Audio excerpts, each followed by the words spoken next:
नमस्ते दोस्तों, मैं दिलीप कुमार आपका 12th प्लस के इस ऑनलाइन डिजिटल प्लेटफॉर्म पर आपका हार्दिक स्वागत करता हूं। जैसा कि हमने आपको पहले ही बताया था कल कि हम आपके लिए जो है यूनिवर्सिटी के प्रीवियस ईयर के पेपर सॉल्व करवाएंगे। तो अभी क्या है, JNVU जोधपुर की BSc B.Ed के जो एग्ज़ाम है वो होने वाले हैं और BSc B.Ed के एग्ज़ाम से पहले हमने ये लेक्चर सीरीज स्टार्ट कर दी है जिसमें हम आपको BSc B.Ed first year, second year, third year और फोर्थ ईयर के जितने भी साइंस के सब्जेक्ट हैं, यानी फिजिक्स, केमिस्ट्री, मैथमेटिक्स, बॉटनी और जूलॉजी, इनके प्रीवियस ईयर पेपर है, इनको प्रीवियस ईयर पेपर को पूरा सॉल्व करवाया जाएगा। क्या सिस्टम रहेगा, हम क्या करेंगे कि आपको उस प्रीवियस ईयर पेपर में पार्ट ए, पार्ट बी और पार्ट सी है। वीडियो की लेंथ ज़्यादा लंबी नहीं हो इसलिए हम क्या करेंगे, उसमें से आपको पार्ट ए और पार्ट बी एक साथ डाल देंगे और पार्ट सी का वीडियो अलग से डालेंगे। हमारे YouTube चैनल के ऊपर जब आप जाओगे तो उसके अंदर आपको एक प्लेलिस्ट मिलेगी। उस प्लेलिस्ट के अंदर आपके सिस्टमेटिक व्यवस्थित होंगे, आपको उस प्लेलिस्ट में जाना है। अब जैसे जैसे वीडियो हम ऐड करते जाएंगे उस प्लेलिस्ट के अंदर ऐड होते जाएंगे वीडियो। उस प्लेलिस्ट के अंदर आपको BSc फर्स्ट ईयर के अंदर होगा तो इनऑर्गेनिक का होगा, ऑर्गेनिक, फिजिकल या जो भी आपके पेपर होंगे, जितने भी सब्जेक्ट के पेपर होंगे उन सभी की वीडियो आपको सिस्टमेटिक मिल जाएंगे। ये लेक्चर सीरीज हमारे सभी एजुकेटर बहुत ही अच्छे तरीके से बहुत ही अच्छा कंटेंट लेके आएंगे। इसमें आपको यहाँ पर एक्सप्लेन किया जाएगा, लेकिन यदि आपको वो उसकी PDF चाहिए कि कितना लिखना है, क्या लिखना है, तो उसके लिए आपको क्या करना है, ऐप डाउनलोड करना है। ऐप के अंदर जैसा कि पहले वाले वीडियो में बताया था, ऐप में आओगे तो आपको डॉक्यूमेंट नाम से एक फोल्डर मिलेगा, वहाँ पर जाओगे तो आपको इसी लेक्चर के नाम से, यानी आज जो पेपर आपका सॉल्व हो रहा है वो हो रहा है BSc B.Ed 2020 का इनऑर्गेनिक का पेपर। ठीक है, फर्स्ट ईयर का है। किसका है? फर्स्ट ईयर का है। ठीक है, थैंक यू सो मच। अभी आपका जो आगे लेक्चर कंटिन्यू करेंगे सुमन में। Very good morning to all of you. मैं सुमन चौधरी आप सभी का डिजिटल प्लेटफॉर्म 12th प्लस पर हार्दिक स्वागत करती हूं। आज के इस लेक्चर में हम डिस्कस करने वाले हैं BSc B.Ed फर्स्ट ईयर का प्रीवियस ईयर का इनऑर्गेनिक का पेपर, जिसमें आपको पता है 3 पार्ट होते हैं, part A, part B and part C. तो हम स्टार्ट कर रहे हैं सबसे पहले पार्ट ए से।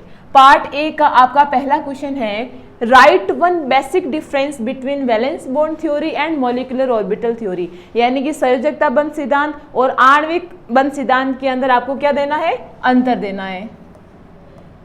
Valence bond theory, molecular orbital theory, संयोजकता बंध सिद्धांत एंड आणविक बंध सिद्धांत, आणविक कक्षक सिद्धांत। ओके, फर्स्ट डिफरेंस आप क्या लिख सकते हैं, वैलेंस बॉन्ड थ्योरी किसने दी थी, साइंटिस्ट के नाम से आप बता सकते हैं, हिटलर एंड लंदन ने 1927 के अंदर दिया था संयोजकता बंध सिद्धांत। वहीं अगर MOT की बात करें, आणविक कक्षक सिद्धांत की बात करें, तो इसको किसने दिया था, हुंड एंड मुल्लिकन ने। कब दिया था, 1932 के अंदर। ओके, दूसरी चीज हम इसके अंदर क्या लिख सकते हैं कि संयोजकता बंध सिद्धांत हमें क्या बताता है। संयोजकता बंध सिद्धांत हमें यह बताता है कि हमारे कोई भी 2 एटम है, उनके अंदर जो अनपेयर्ड इलेक्ट्रॉन प्रेजेंट होते हैं, अयुग्मित इलेक्ट्रॉन उपस्थित रहते हैं, उन दोनों अनपेयर्ड इलेक्ट्रॉन का आपस में क्या होता है, इंटरेक्शन होता है। इंटरेक्शन से उनकी ओवरलैपिंग होगी और ओवरलैपिंग से क्या होता है, कोवेलेंट बॉन्ड का फॉर्मेशन होता है। तो वैलेंस बॉन्ड थ्योरी हमें क्या बताती है, फॉर्मेशन ऑफ कोवेलेंट बॉन्ड।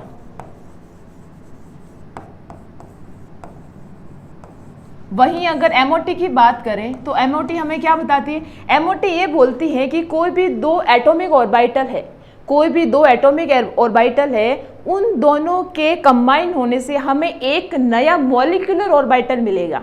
समझ में आ रही मेरी बात, हमारे पास में क्या है, 2 एटॉमिक ऑर्बिटल,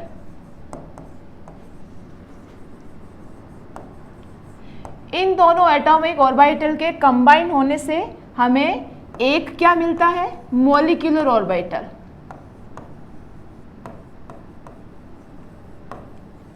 ये मॉलिक्यूलर ऑर्बिटल फर्दर 2 भागों में डिवाइड हो जाता है, बॉन्डिंग मॉलिक्यूलर ऑर्बिटल और anti bonding molecular orbital. Simple है, सिंपल। आपको कोई भी एक या फिर दो डिफरेंस लिखना है दोनों के बीच में, आप कुछ भी लिख सकते हैं। आप ये भी बता सकते हैं कि जो आपका वैलेंस बॉन्ड थ्योरी है इसने O2 के पैरामैग्नेटिक होने का कारण नहीं दिया था, ये एक्सप्लेन ही नहीं कर पाया था कि O2 जो हमारा मॉलिक्यूल होता है वो पैरामैग्नेटिक नेचर का होता है, अनुचुंबकीय प्रवृत्ति का होता है। लेकिन हमारी जो MOT है वो इजीली एक्सप्लेन कर पाती है कि जो O2 होगा उसमें अनपेयर्ड इलेक्ट्रॉन उपस्थित होते हैं, उस वजह से वो क्या होता है, पैरामैग्नेटिक प्रॉपर्टी का होता है। ओके, चलते हैं नेक्स्ट क्वेश्चन की ओर। सेकेंड क्वेश्चन है आपका, arrange the following in their increasing bond order. क्या पूछ रहा है, increasing bond order according to molecular orbital theory. MOT के थ्रू आपको क्या बताना है, ये जो आपको मॉलिक्यूल्स दे रखे हैं O2 के, इनका बॉन्ड ऑर्डर क्या होगा और उसको आपको इंक्रीजिंग ऑर्डर के अंदर क्या करना है, अरेंज करना है। तो सबसे पहले हमारे पास बॉन्ड ऑर्डर निकालने का क्या फॉर्मूला है, number of bonding electron minus number of anti bonding electron upon 2, ये हमारा फॉर्मूला है। और इसी फॉर्मूले से हम क्या निकाल रहे हैं, नंबर ऑफ बॉन्ड ऑर्डर। अब देखो ये आपके O2 का क्या है, आपके O2 का ये मॉलिक्यूलर MOT का डायग्राम है। ये सबसे नीचे वाला 1s का, ये 2s का और ये 2p का। अब देखो अपन का जो ये O2 होता है उसका इलेक्ट्रॉनिक कॉन्फ़िगरेशन तो आप सभी को पता ही है क्या होता है, 1s2 2s2 और 2p 4। जो 1s के 2 इलेक्ट्रॉन थे वो यहाँ पर आ गए। देखो ये नीचे वाला जो ऑर्बिटल है इसको हमने बोला है बॉन्डिंग मॉलिक्यूलर ऑर्बिटल, इसके ऊपर वाले को हमने बोला है एंटी बॉन्डिंग मॉलिक्यूलर ऑर्बिटल। हमारा फॉर्मूला क्या है, number of bonding electron minus number of anti bonding electron upon 2। आप इस डायग्राम में आप काउंट करें कि आपके पास बॉन्डिंग इलेक्ट्रॉन कितने हैं। हम अभी बात कर रहे हैं सिंपल O2 की। ये जो आपका डायग्राम है ये O2 का डायग्राम है, O2 मॉलिक्यूल का। तो बॉन्डिंग इलेक्ट्रॉन कितने हैं, 1 2 3 4 5 6 7 8 9 और 10। हमने क्या लिख दिया, अभी हम किसकी बात कर रहे हैं, सिंपल O2 मॉलिक्यूल की बात कर रहे हैं, O2 की। O2 के लिए बॉन्डिंग इलेक्ट्रॉन कितने हो गए, 10 माइनस एंटी बॉन्डिंग कितने, ऊपर वाले मैंने अभी बोला क्या होते हैं, एंटी बॉन्डिंग होते हैं। तो ऊपर वाले में कितने, 1 2 3 4 5 एंड 6 आपके क्या हो गए, एंटी बॉन्डिंग इलेक्ट्रॉन हो गए अपॉन 2। क्या बॉन्ड ऑर्डर आया आपका, 2, यानी कि O2 का हमारा बॉन्ड ऑर्डर क्या है, 2। अब देखो ये ओरिजिनल O2 है, हमने यहाँ पर क्या किया है, O2 के अंदर या तो इलेक्ट्रॉन को बढ़ा दिया है या उसी O2 से हमने क्या किया है, इलेक्ट्रॉन को घटा दिया है। जब हम किसी भी ऑर्बिटल के अंदर, किसी भी मॉलिक्यूल के अंदर इलेक्ट्रॉन को जब ऐड करते हैं तब हम माइनस चार्ज लगाते हैं, और जब उसमें से हम इलेक्ट्रॉन को निकाल देते हैं तो हम क्या करते हैं, प्लस चार्ज लगाते हैं। तो अब हम क्या करें, अब देखो अगर मैं इलेक्ट्रॉन को बढ़ाऊं या घटाऊं तो वो मैं एंटी बॉन्डिंग में से ही कर सकती हूँ। मैंने यहाँ से 2 इलेक्ट्रॉन निकाल दिए, मैंने यहीं पर 2 इलेक्ट्रॉन बढ़ा दिए, तो मैं चेंजेस कहाँ पर कर रही हूँ, मेरे एंटी बॉन्डिंग के अंदर कर रही हूँ। बॉन्डिंग तो 10 के 10 एज इट इज रहेंगे। आई बात समझ में। तो हम क्या कर रहे हैं, अगर हम बात करें O2-2 की, O2-2 का मतलब है कि मैंने यहाँ पर 2 एंटी बॉन्डिंग इलेक्ट्रॉन एक्सटेंड कर दिए, बढ़ा दिए। तो एक यहाँ बढ़ा दिया, एक यहाँ बढ़ा दिया। थे कितने अपने पास, 6, हमने क्या कर दिए, बढ़ा दिए कितने, 2 और। तो अब हमारा यहाँ पर क्या आएगा, 10 O2-2 के लिए क्या आएगा, 10 - 8,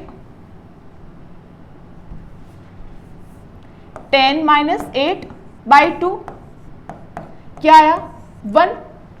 समझ में आ रही मेरी बात। वहीं अगर हम O2- की बात करें, यानी कि एक एंटी बॉन्डिंग इलेक्ट्रॉन बढ़ा रहे हैं, तो 10 - थे कितने, 6, बढ़ा दिया 1, हो गया 7, क्या आया, 3/2, 1.5। अगर हम बात करें O2+ की, O2+ में हमने क्या किया, एक इलेक्ट्रॉन घटा दिया, कौन सा, एंटी बॉन्डिंग। ध्यान रखना बॉन्डिंग तो आपके 10 ही रहेंगे, मैंने एक एंटी बॉन्डिंग कम कर दिया। एंटी बॉन्डिंग कितने थे हमारे पास में, 6, मैंने एक कम कर दिया, कितने हो गए, 5/2, 5/2 यानी कि 2.5। अब हमारा क्वेश्चन है कि हमारे पास बॉन्ड ऑर्डर तो आ गया, हमें क्या करना है, उसको इंक्रीजिंग ऑर्डर के अंदर अरेंज करना है। तो आपका इंक्रीजिंग ऑर्डर क्या हो जाएगा, सबसे कम किसका है, O2 - 2 का, उसके बाद में O2 - का, उसके बाद O2, after that O2 plus. यह है आपका आंसर। डायरेक्ट याद है, you can apply directly, but अगर आपको डायरेक्टली याद नहीं है तो आपको डायग्राम बना के अच्छे से इसको लिखना है।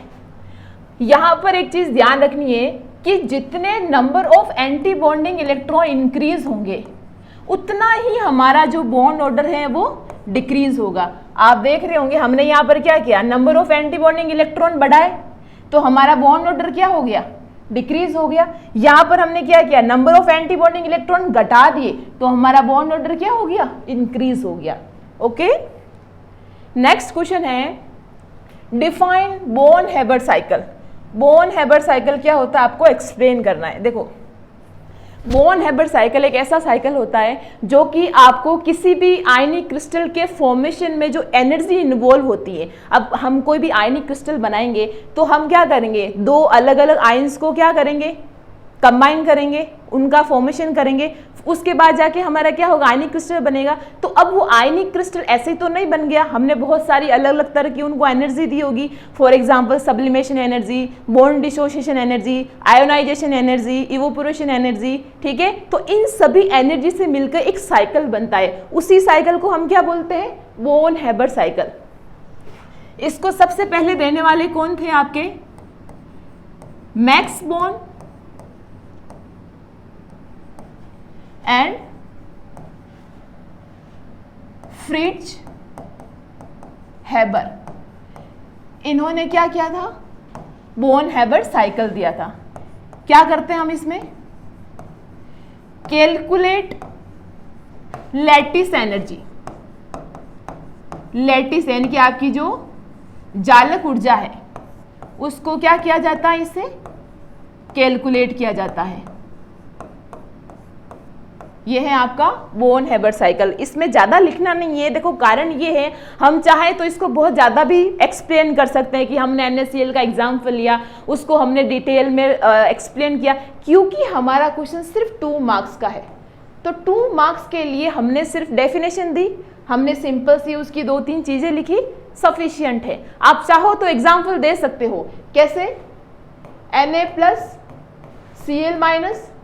गैस, ये भी गैस इस फेज में क्या बन गया आपका, NaCl, ठीक है। ये बस ये एग्जाम्पल देके आप छोड़ सकते हो। अगर क्वेश्चन बड़ा आता है, 5 नंबर का आता है या फिर 3 मार्क्स का आता है, तो आप क्या करते हो, इसको और ज्यादा लिख दो। 2 मार्क्स के लिए इतना ज्यादा एक्सप्लेनेशन उसकी जरूरत नहीं है। ओके, नेक्स्ट क्वेश्चन है आपका, write name of the bond which we believe exist in between water molecule but not, question क्या बोल रहा है, but not between molecule of hydrogen sulphide.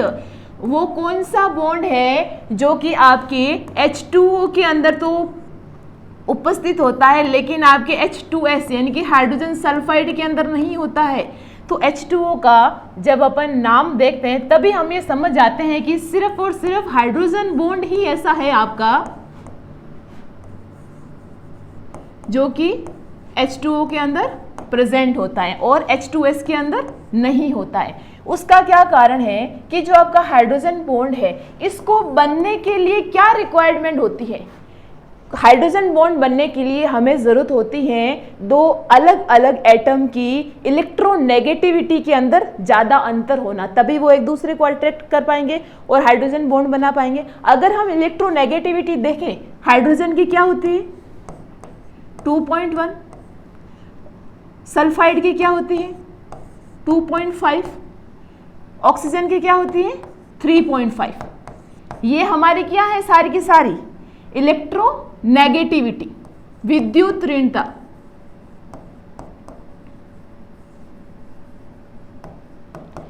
Electronegativity आपकी, ठीक है। अब मैं ये कहना चाह रही हूँ कि हाइड्रोजन बॉन्ड बनने के लिए आपकी विद्युत ऋणता में ज्यादा अंतर होना चाहिए तभी वो बॉन्ड बनेगा, अदरवाइज नहीं बनेगा। तो अब आप देखें कि H2S के अंदर एक है हाइड्रोजन, दूसरा है आपका सल्फाइड। इन दोनों के बीच का जो इलेक्ट्रोनेगेटिविटी का जो डिफरेंस है वो बहुत ही माइनर है, ज़्यादा नहीं है, इसीलिए ये क्या करते हैं, हाइड्रोजन बॉन्ड का फॉर्मेशन नहीं करते हैं। लेकिन अगर हम हाइड्रोजन और ऑक्सीजन को देखें तो इन दोनों के बीच की जो इलेक्ट्रोनेगेटिविटी है इनमें क्या है, ज़्यादा डिफरेंस है। दैट्स वाई ये क्या कर रहे हैं, हाइड्रोजन बॉन्ड का फॉर्मेशन कर रहे हैं। आप सिर्फ हाइड्रोजन बॉन्ड लिख के भी छोड़ सकते हैं, you can apply only hydrogen bond, but अगर आपको थोड़ा डिटेल में एक्सप्लेन करना है then you have to write all of these. Okay, next question है आपका, name the s block element present in chlorophyll. सबसे पहले तो ये पता होना चाहिए क्लोरोफिल कहाँ पाया जाता है। हम अच्छे से जानते कहाँ होता है, प्लांट्स की लीफ के अंदर होता है। अब प्लांट की लीफ के अंदर यहाँ पर कंडीशन क्या अप्लाई करिए कि एस ब्लॉक का वो कौन सा एलिमेंट है जो कि आपके क्लोरोफिल के अंदर प्रेजेंट होता है। सिंपल है, सिंपल हम जानते हैं कौन सा होता है, मैग्नीशियम। सीधा आंसर है आपका मैग्नीशियम, कुछ भी एक्स्ट्रा इसमें लिखने की जरूरत नहीं है। हाँ, थोड़ा बहुत अगर लिखना चाहो तो एटॉमिक नंबर लिख सकते हो 12, सिंपल। कौन सा आपका मेटल है ये, कौन से ब्लॉक में आता है, एस ब्लॉक में। एल्कलाइन अर्थ मेटल है ये, ठीक है, क्षारीय मृदा धातु जिसको अपन बोलते हैं। नेक्स्ट क्वेश्चन है, what is colour of the flame, what is colour of the flame for the following metal. ये जो आपको मेटल्स दे रखी है, जो धातु आपको दे रखी है, इन धातु की जो फ्लेम होती है, ज्वाला, उसका क्या कलर होता है। भाई मुझे किसी ने सोडियम का कंपाउंड दिया, किसी ने मुझे रुबिडियम, बेरियम और रेडियम का कंपाउंड दिया, मैंने उस कंपाउंड को बर्नर के ऊपर गर्म किया या जलाया, तो वो जो ज्वाला है, जो आपकी फ्लेम है, उसका क्या कलर आएगा ये आपको बताना है। तो जब हम क्या करते हैं, जब हम सोडियम को गर्म करते हैं तो हमारा क्या कलर आता है, येलो, ठीक है, पीला। रुबिडियम, अच्छा वॉयलेट तो इसमें चलो छोड़ो, लिख लो डायरेक्ट। क्या रुबिडियम का क्या होता है, वॉयलेट यानी कि बैंगनी। बेरियम का Apple green colour. Practical lab में बेटा आप गए होंगे ना, तो आपको ये अच्छे से पता होगा कि आपका जो बेरियम 2+ होता है, जो कि हमारे 5th ग्रुप का, आपका कौन सा 5th ग्रुप का बेसिक रेडिकल है ये। प्रैक्टिकल में अगर आप गए होंगे then you have to know that आपका बेरियम 2+ 5वें ग्रुप में आता है, और एक बेसिक रेडिकल है जिसकी फ्लेम का कलर कैसा होता है, एप्पल ग्रीन कलर का होता है। अगर हम रेडियम की बात करें तो इसका कलर कैसा होगा, रेड। ये आपको एज इट इज डायरेक्ट याद रखने हैं, इसमें कोई किंतु परंतु लेकिन नहीं है कि आपको यहाँ पर मतलब हम कोई ट्रिक या फिर ऐसी कोई चीज की इनका कोई और रीजन होगा, नहीं। You have to learn directly, आपको कंफर्म याद होनी चाहिए ये। नेक्स्ट क्वेश्चन है, write down the formula of different sulphur oxide. अलग अलग तरह के सल्फर ऑक्साइड के आपको क्या करने हैं, फॉर्मूलाज लिखने हैं। तो आप लिख लो, क्या लिख सकते हैं, sulphur monoxide, sulphur dioxide, sulphur trioxide, sulphate, कोई भी दो लिख लो इजीली। नेक्स्ट क्वेश्चन है, what is characteristic of safety glass. Safety glass नाम से क्या पता चल रहा है कि सेफ्टी मतलब हमें किसी न किसी चीज से बचाने वाला ग्लास, ठीक है। सेफ्टी ग्लास क्या होता है, ये देखो जो ग्लास होता है ना बेटा, वो भी अलग अलग तरह की वैरायटी के होते हैं। कम से कम आपके 10 टाइप के ग्लास होते हैं। हमने तो कोई ग्लास देखा, हमने बोल दिया कि ये ग्लास है, उसकी भी वैरायटी होती है लगभग 10 टाइप की। उसमें से एक है आपका सेफ्टी ग्लास। सेफ्टी ग्लास क्या होता है, बहुत सारी छोटी छोटी फ्लैट शीट से मिलकर बना होता है। फ्लैट शीट, वो भी किसकी, ग्लास की। भाई ज़्यादा शीट से बना हुआ होगा तभी तो हमने उसको सेफ्टी ग्लास बोला है, ठीक है। इनके अंदर क्या मिलाते हैं हम, विनाइल क्लोराइड, विनाइल प्लास्टिक लिख लो। क्या मिलाते हैं इसके अंदर हम, विनाइल प्लास्टिक। ये आपको क्या दिख रहा है, गॉगल से, ये प्रैक्टिकल लैब में भी यूज करते हैं हम इसका, ताकि कोई भी एसिड वगैरह अगर अपन गर्म करें तो हमारे आई कांटेक्ट में नहीं जाए। ये आपका ब्रिज जो भी आप जाते हो, जो आपका फ्लाईओवर होता है जिसमें नीचे मान लो कोई गार्डन है, कोई पहाड़ी है और उस कांच के ऊपर से आप होके जा रहे हो, वो भी क्या आपका एक सेफ्टी ग्लास का टाइप है, ठीक है। फिर ये आपका आपने देखा होगा जो म्यूजियम सॉरी आपके जो जू वगैरह होते हैं, वहां पर एक ऐसा मिरर लगा हुआ होता है कि उसके एक तरफ हम होते हैं, दूसरी तरफ जानवर होते हैं। तो जानवर क्या करता है, अटैक करने की कोशिश करता है, लेकिन वो नहीं आ पाता है। क्यों? क्योंकि हम क्या करते हैं, दोनों के बीच में सेफ्टी ग्लास लगा देते हैं। ये ग्लास कौन सा है आपका, सेफ्टी ग्लास। इसकी प्रॉपर्टीज आप क्या लिखेंगे, ये क्या होते हैं, अनब्रेकेबल होते हैं। अनब्रेकेबल का मतलब है इजीली टूटते नहीं है। सेफ्टी ग्लास तभी तो कहेंगे जब हम उसको इजीली ब्रेक नहीं कर पाएंगे, तोड़ नहीं पाएंगे। ओके, सेकेंड प्रॉपर्टी आप इसकी लिख सकते हो, स्क्रैच फ्री। अगर आप इसके ऊपर स्क्रैच करना चाहोगे, खुरेदना रगड़ना चाहोगे, तो वो इजीली स्क्रैच नहीं आएगा उसके ऊपर, ठीक है। कहां पर हम इसका यूज कर सकते हैं, वैसे तो यूज मैंने बता दिया है, आप एरोप्लेन में भी देख सकते हो। एरोप्लेन में, आपके ऑटोमोबाइल में, यह इन सब जगह पर क्या होता है, सेफ्टी ग्लास का यूज किया जाता है। ओके, नेक्स्ट क्वेश्चन है आपका, which reagent is use to separate second A radical from second B. अब मैं फिर से रिपीट करना चाहूंगी यहाँ पर एक बात, कि वो मेरे प्यारे प्यारे बच्चे जो कि कॉलेज में प्रैक्टिकल लैब में जाते हैं, उनको बहुत अच्छे से पता होगा कि सेकेंड ए क्या है, सेकेंड बी क्या है। लेकिन वो भाई बंधु जो कि नहीं जाते हैं, वो जरा समझ लें, आप जब प्रैक्टिकल लैब में एक्सपेरिमेंट करते हो तब आप एक सीक्वेंस फॉलो करते हो ग्रुप की, बेसिक रेडिकल के एक्सपेरिमेंट के लिए 0 group, first group, second group, third group, ऐसे करते करते 6 ग्रुप होते हैं। तो सेकेंड ग्रुप में क्या होता है, सेकेंड ग्रुप को फर्दर 2 भागों में अपन डिवाइड करते हैं, second A and second B. Second A को हमने क्या नाम दिया है, सेकेंड ए जो होता है हमारा, हम उसको बोलते हैं कॉपर ग्रुप, या इसमें हमारे कौन से कॉपर रेडिकल लिख लो तुम, या कॉपर ग्रुप भी लिख सकते हो, ऐसा कोई वो नहीं है। सेकेंड बी जो होता है वो क्या होता है आपका, आर्सेनिक। आर्सेनिक ग्रुप लिख लो आप इसमें, ठीक है। ये है आपका आर्सेनिक ग्रुप, यहां पर भी चलो ग्रुप लिख देती हूं, ये हो गया आपका आर्सेनिक, ये कॉपर ग्रुप, ये हो गया आर्सेनिक ग्रुप।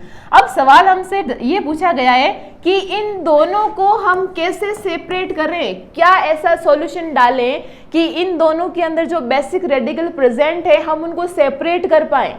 तो वो कौन सा सॉल्यूशन होता है आपका, येलो अमोनियम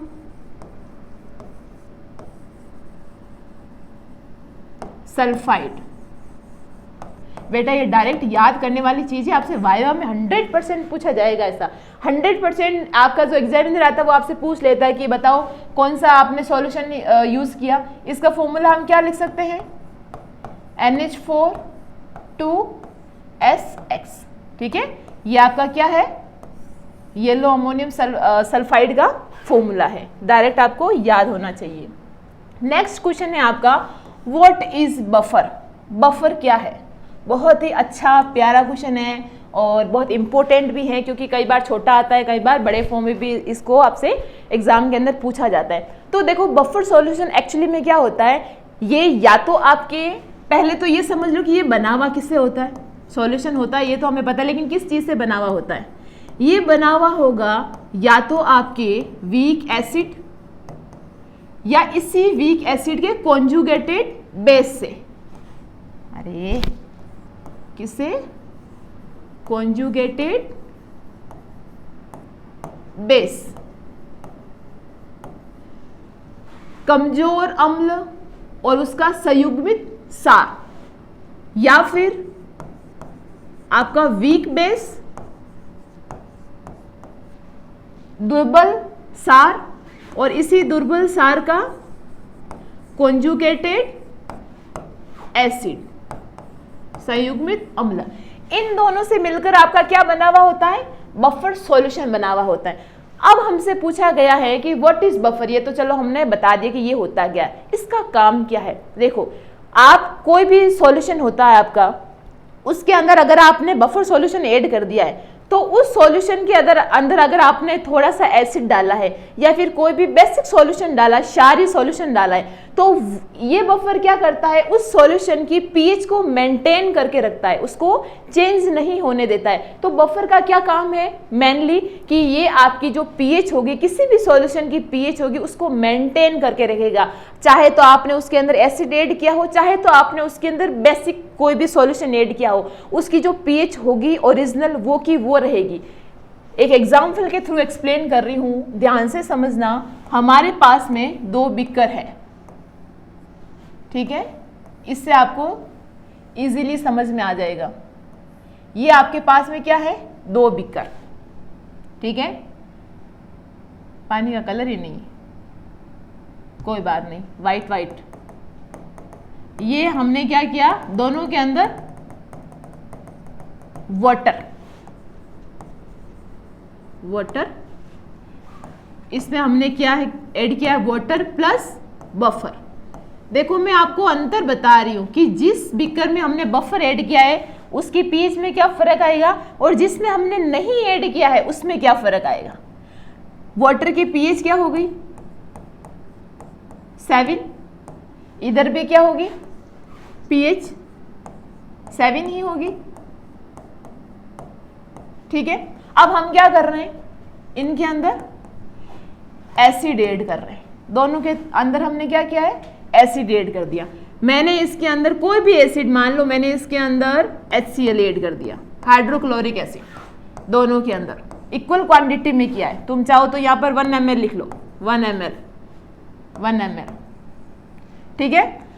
अब मेरे पास क्या होगा, ये जो सॉल्यूशन है, मैंने जैसे ही इसके अंदर वाटर के साथ में एसिड ऐड किया, इसकी जो पीएच होगी, इसकी जो पीएच होगी, 1 मिनट, वो 2.8 के आसपास आ जाएगी। तो ये क्या हुआ, टर्न्स एसिडिक नेचर। आपके पीएच को मेंटेन, अपनी सॉल्यूशन की पीएच को मेंटेन नहीं कर पाया। जैसे ही हमने एसिड ऐड किया 7 से 2.8, पीएच क्या कर ली इसने, सडनली चेंज कर ली, क्योंकि हमारे पास वाटर में बफर सॉल्यूशन नहीं था, ठीक है। क्या नहीं था, बफर सॉल्यूशन नहीं था। अगर इस वाले सॉल्यूशन की बात करें तो हमने वाटर के साथ में बफर ऐड किया है, और मैंने अभी क्या बताया था कि बफर क्या काम करता है, किसी भी सॉल्यूशन की पीएच को मेंटेन करने का काम करता है। स्लाइटली चेंजेस हो सकते हैं, लेकिन इतना चेंजेस नहीं होगा कि 7 से डायरेक्ट हम 2.8 पे आ गए, ओके। तो यहाँ पर क्या हो रहा है, आपका वही बीकर जिसके अंदर वाटर और बफर और साथ में क्या एसिड है, इसकी पीएच क्या होगी आपकी 6.8 के आसपास। स्लाइटली चेंजेस, 7 और 6.8 में ज्यादा अंतर नहीं है बेटा, जितना कि अपन यहाँ पर देख रहे हैं। तो बफर का काम समझ में आ गया। प्रैक्टिकल में भी कभी पूछे तो घबराना नहीं है, सीधा सीधा बोलना है कि सर या मैम, ऐसा सॉल्यूशन जो किसी दूसरे सॉल्यूशन की पीएच को मेंटेन करके रखता है उसको हम बफर सॉल्यूशन बोलते हैं। सिंपल है, सिंपल। यहां पर आपका पार्ट ए खत्म होता है। नेक्स्ट है अपन का पार्ट बी। देखो पार्ट बी क्या होता है ना, इंपॉर्टेंट होता है, तो पार्ट ए बी को अच्छे से आपको समझना है। ये आपका 2020 का पेपर है जो मैं सॉल्व करवा रही हूं वो, ओके। पार्ट बी का फर्स्ट क्वेश्चन है, what do you understand by hybridisation. संकरण से आप क्या समझते हैं। हाइब्रिडाइजेशन को अपन क्या बोलते हैं हिंदी में, संकरण।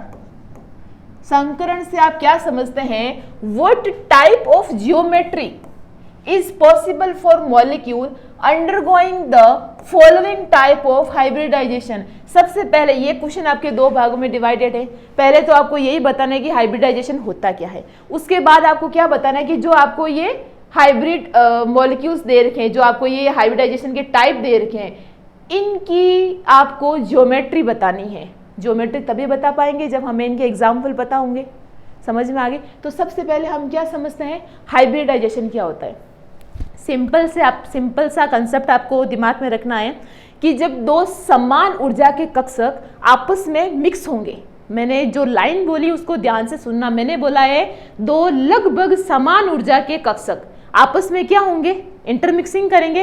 इंटरमिक्सिंग के बाद में क्या करते हैं, वो अपनी एनर्जी का रीडिस्ट्रीब्यूशन करते हैं, अपनी ऊर्जाओं को पुनर्रूपांतरित करते हैं और उसके बाद में क्या करते हैं, एक नए हाइब्रिड ऑर्बिटल, एक नए संकृत कक्षक का निर्माण करते हैं। इस पूरे प्रोसेस को, इस पूरे फिनोमिना को हमने क्या बोला है, संकरण या हाइब्रिडाइजेशन बोला है।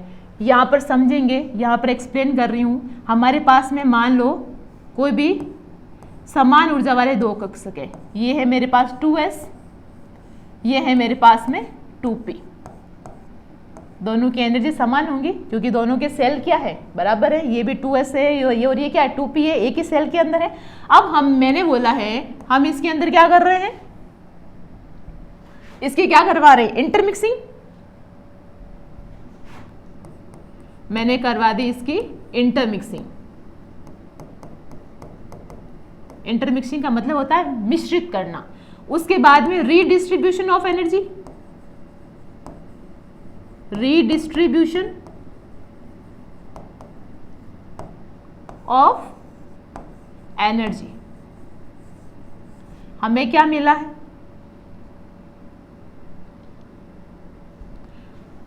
समान ऊर्जा और आकार के नए कक्षक। कितने कक्षक हैं, 3 और 1 4। एंड इंटरमिक्सिंग, दोनों ने इंटरमिक्सिंग करी, अपनी ऊर्जा का पुनर्रूपांतरण किया। हमें क्या मिला, समान आकार और समान ऊर्जा के 4 नए कक्षक मिले हैं। एक तो आपके S का है, 3 आपके P के हैं, तो मैं क्या इसको sp3 बोल सकती हूँ। sp3 क्या है आपका, हाइब्रिडाइजेशन है। ये आपका हाइब्रिड ऑर्बिटल है जो कि हमने दो कक्षकों के इंटरमिक्सिंग से बनाया है, जिसका आकार समान है, जिसकी ऊर्जा भी लगभग समान है। समझ में आ रही मेरी बात। ये क्या, ये जो पूरा फिनोमिना है इसको हमने क्या बोला है, हाइब्रिडाइजेशन या फिर संकरण। याद रखना है, भूलना नहीं है, बहुत ही आराम से समझो और चीजों को कोरिलेट करने की कोशिश करो, क्योंकि ये तो हम 11th 12th में भी पढ़ते हैं। ठीक है, अब हमसे फर्दर क्वेश्चन क्या पूछा है कि ये जो आपके हाइब्रिड ऑर्बिटल दे रखे हैं आपको, इन ऑर्बिटल्स की आपको क्या करनी है, ज्योमेट्री बतानी। तो हम 1 by 1 क्या कर रहे हैं, इनको ले रहे हैं विद एग्जांपल।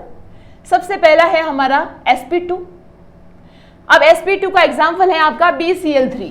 क्या है, BCl3। क्या ज्योमेट्री होगी इसकी, ट्राइगोनल प्लेनर। क्या बोलेंगे हिंदी में इसको हम, त्रिकोणीय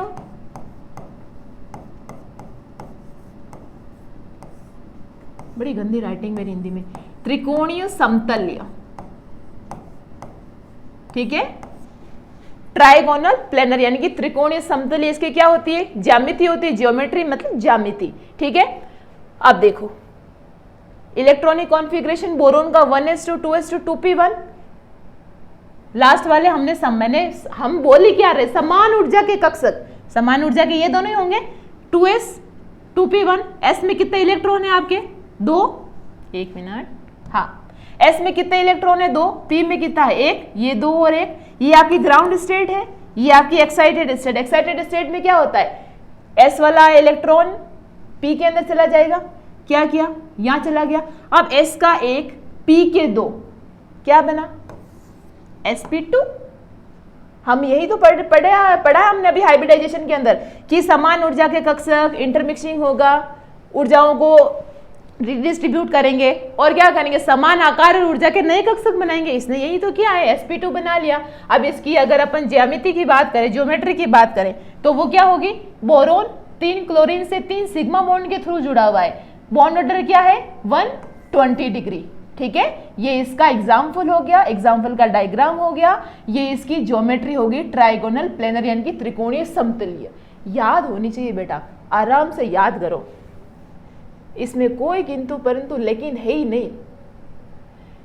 नेक्स्ट है अपन का sp3। sp3 तो सबसे इजी, अपन की जबान पे sp2 से पहले sp3 आता है, क्योंकि वाटर के अंदर, CH4 के अंदर, अमोनिया के अंदर यही हाइब्रिडाइजेशन पाया जाता है। हम यहाँ पर क्या वेरिएशन देखते हैं, यहाँ पर हम वेरिएशन देखते हैं कि वैसे तो sp3 जो होता है हमारा टेट्राहेड्रल होता है।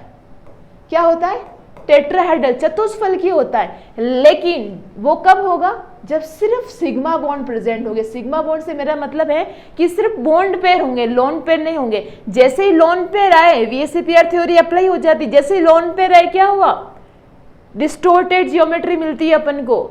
NH3 आपका एक लोन पेयर होता है, वैसे तो कायदे से sp3 के हिसाब से चतुष्फलकीय होनी चाहिए इसकी ज्यामिति, लेकिन कैसी होती है, पायरामिडल होती है। क्यों? क्योंकि इसके अंदर क्या है, एक लोन पेयर है। इधर देखो, ये है आपकी, ये इसका नहीं है ना, इसको अलग से पढ़ना है। ये है आपका, इसको मैं ऊपर कर देती हूँ, 1 मिनट।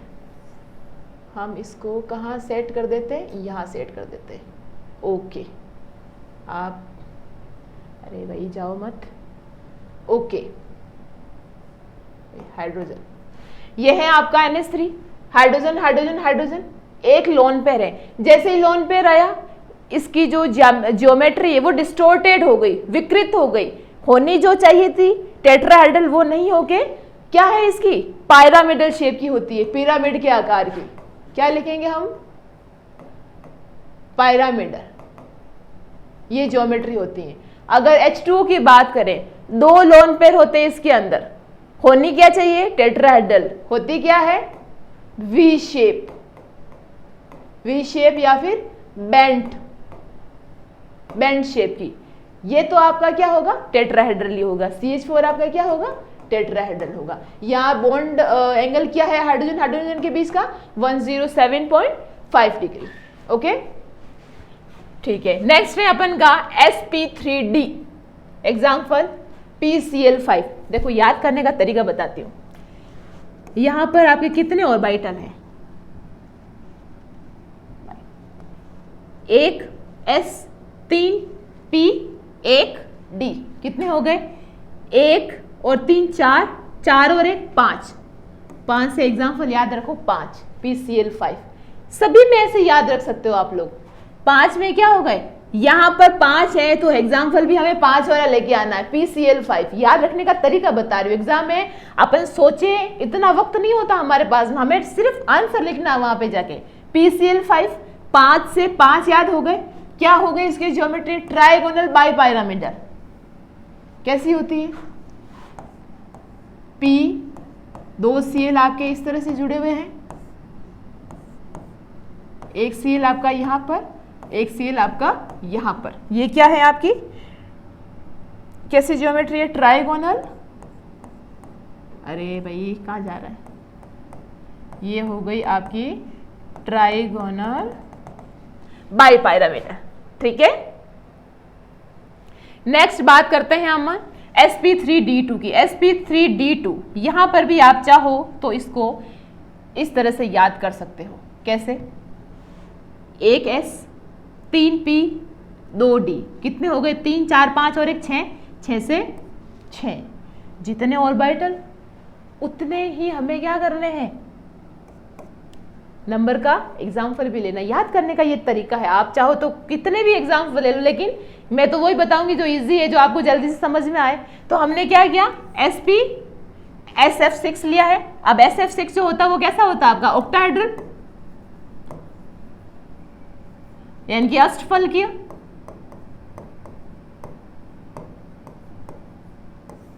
ठीक है, क्या ज्योमेट्री होती है, S। एक मिनट, पेन चेंज कर लेते हैं, आपको अच्छे से समझ में आएगा और दिखेगा भी।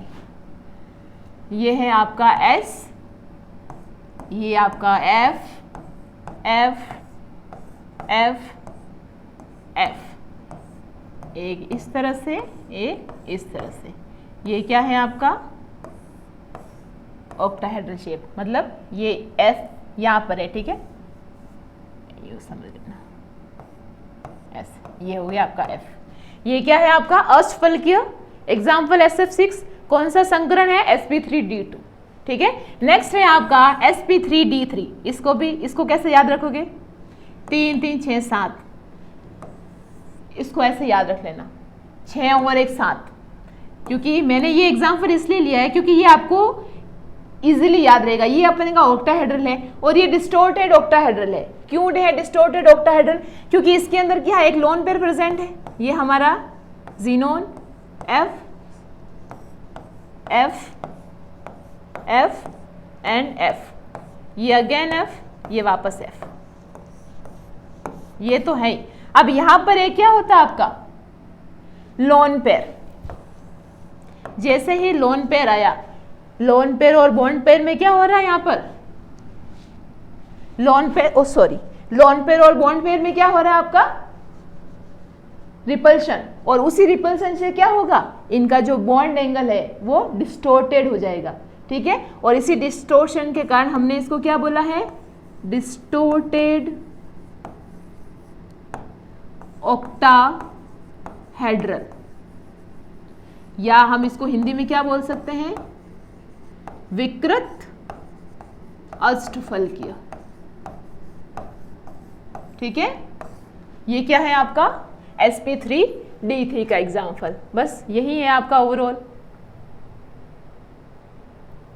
बस इतना याद रखना है, ज़्यादा इसमें कुछ है नहीं। ठीक है, ओके, नेक्स्ट क्वेश्चन की तरफ चलते हैं। नेक्स्ट क्वेश्चन है आपका discuss the bonding in diborane. ये बहुत ही अच्छा क्वेश्चन है, बहुत ही अच्छा है और बहुत ही इंपॉर्टेंट भी है। इंपॉर्टेंट लगा लेना इसको, क्योंकि क्या है एग्जाम में बहुत बार पूछा जाता है, रिपीटेड है, बार बार एग्जाम में आता है। आपसे सीधा सीधा सवाल पूछा है कि डाइबोरेन के अंदर आपको बॉन्डिंग बतानी है, तो डाइबोरेन का सबसे पहले फॉर्मूला पता होना चाहिए। क्या होता है, मन में सोचो एक बार, क्या होता है, याद है कि नहीं है, B2H6। कोई बात नहीं, याद नहीं है तो अब याद कर लो, क्या है B2H6। ओके, अब हम क्या कर रहे हैं, इसका डायग्राम बना रहे हैं। फॉर्मूला हमने लिख दिया, हमसे बॉन्डिंग पूछिए किस तरह से ये बॉन्डेड होता है। ये आपके दो बोरोन, इससे पहले चलो बॉन्डिंग बताओ, उससे पहले एक वेरी इंपॉर्टेंट चीज, ये है आपका बोरोन। क्या इसका इलेक्ट्रॉनिक कॉन्फ़िगरेशन, इलेक्ट्रॉनिक विन्यास क्या होगा, 1s2 2s2 2p1, यही होता है। ठीक है, कैसे बनाएंगे हम इसको, S के अंदर 2, P के अंदर अपन का एक, कौन सी स्टेट है अपन की, ग्राउंड स्टेट। एक्साइटेड स्टेट के अंदर जाएंगे तो क्या होगा, ये जो S का एक इलेक्ट्रॉन है वो यहाँ पर आ जाएगा, हमारे पास नया क्या बनेगा, ये इस तरह से 1, और P के अंदर ये 2। अब देखो मैं ये जो चीज़ है इलेक्ट्रॉनिक कॉन्फ़िगरेशन बताने की यहाँ पर रिक्वायरमेंट क्यों हुई, क्योंकि आपको ये पता होना चाहिए कि यहाँ पर नंबर ऑफ अनपेयर्ड इलेक्ट्रॉन कितने हैं बोरोन के अंदर, 1 2 और 3। कितने अनपेयर्ड इलेक्ट्रॉन है, 3। हमारा फॉर्मूला है B2H6, यानी कि एक बोरोन के अंदर 3 अनपेयर्ड इलेक्ट्रॉन है। मैं अगर इस B2H6 को कुछ इस तरह से लिखना चाहूँ, BH3 BH3, एक बार समझना, मैं सिर्फ समझाने के हिसाब से आपको बता रही हूँ।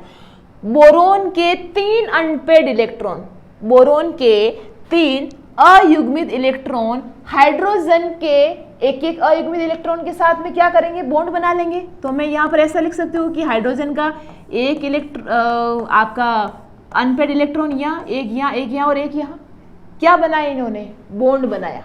लेकिन ये जो आपका वैकेंट p ऑर्बिटल है, क्या है आपका ये वैकेंट p ऑर्बिटल, रिक्त p कक्षक, क्या है आपका रिक्त p कक्षक।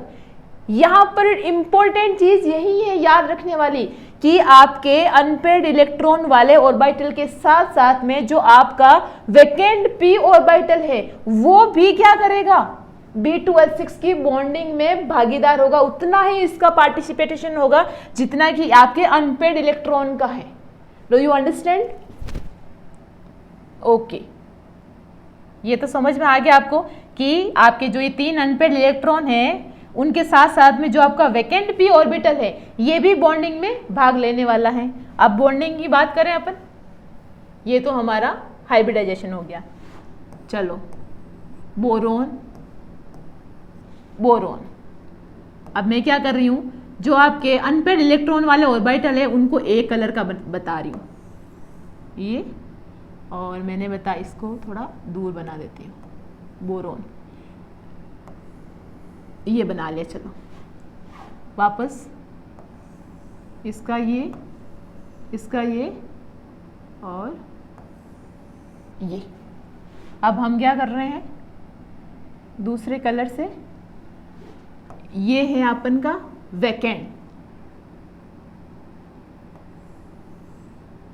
ये इसका वैकेंट पी ऑर्बिटल, ये इसका वैकेंट पी ऑर्बिटल। देखो तीन तो कौन से थे, अनपेड इलेक्ट्रॉन वाले, ये कौन सा है जो वैकेंट था, ये इस बोरोन का वैकेंट, और तीन अनपेड इलेक्ट्रॉन वाले। अब मेरी बात को बहुत ही ध्यान से समझना, पिंक कलर दिखेगा क्या, पिंक, ओके। इस बोरोन के पास में ये एक अनपेड इलेक्ट्रॉन, ये एक अनपेड इलेक्ट्रॉन, ये एक अनपेड इलेक्ट्रॉन, अयुग्मित इलेक्ट्रॉन, ये वैकेंट है। एज इट इज इस बोरोन के पास में ये एक अनपेड, दूसरा इसका, तीसरा इसका, और ये आपका वैकेंट वाला, ये तो इसका वैकेंट है। अब हमारे पास में क्या है, हाइड्रोजन, 6 हाइड्रोजन, एक हाइड्रोजन यहां पर आ गया,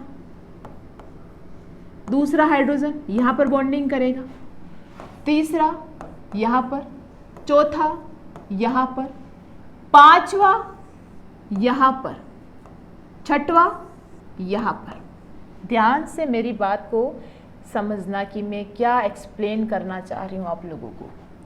मैं ये बताना चाह रही हूं कि एक अनपेड इलेक्ट्रॉन हाइड्रोजन का, एक अनपेड इलेक्ट्रॉन बोरोन का, दोनों ने क्या बनाया, बॉन्ड बना लिया। एक बोरोन का, एक हाइड्रोजन का, फिर से क्या बनाया, बॉन्ड बना लिया। एक बोरोन का, एक इस हाइड्रोजन का। भाई हाइड्रोजन के अंदर एक ही तो इलेक्ट्रॉन होता है, 1s1 ही तो इलेक्ट्रॉनिक कॉन्फ़िगरेशन है, पीरियोडिक टेबल का पहला एलिमेंट है, तो एक ही इलेक्ट्रॉन होगा इसके अंदर, समझ रहे हो। तो इसका एक इलेक्ट्रॉन और इसका एक इलेक्ट्रॉन, बॉन्ड बन गया।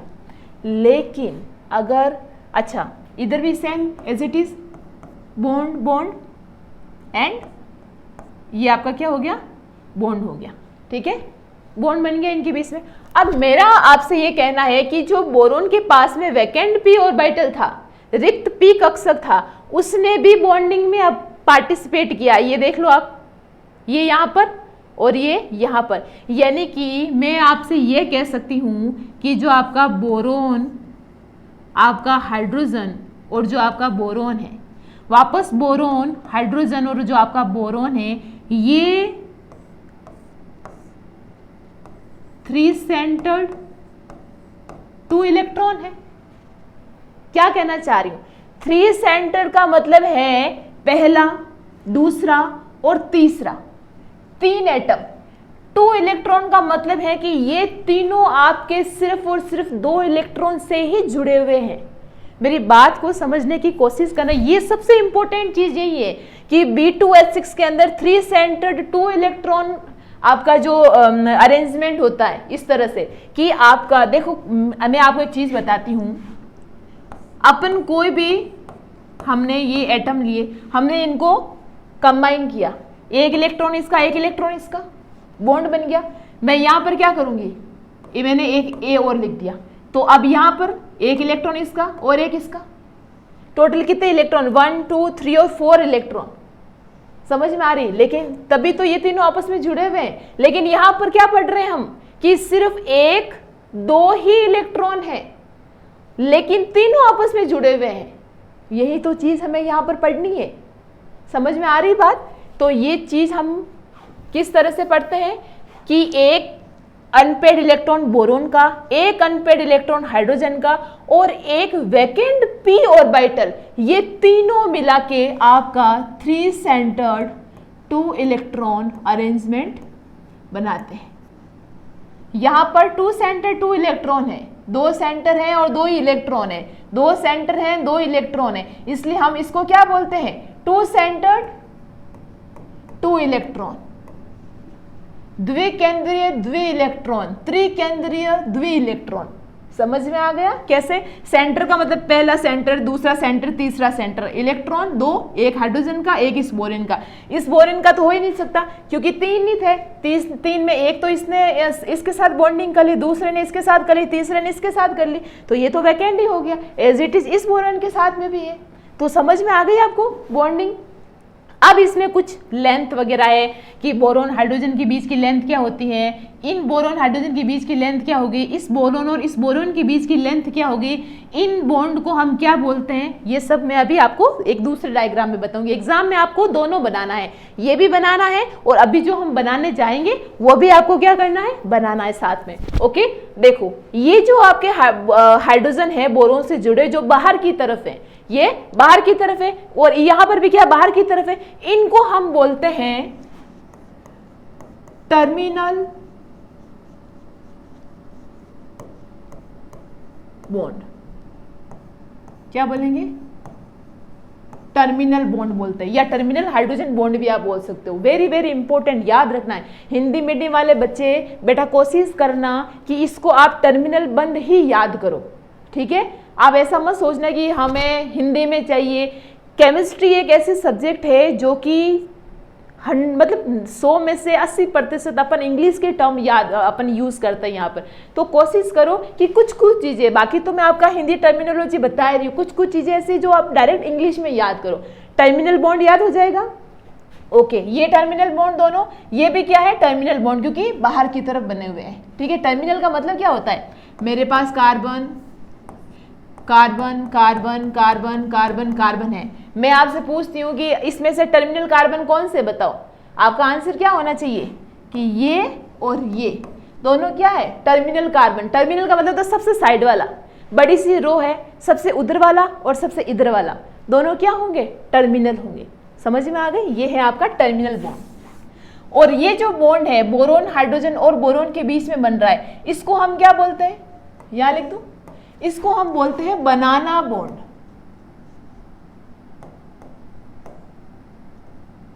क्या बोलेंगे हम इसको, बनाना बॉन्ड, केला बंद,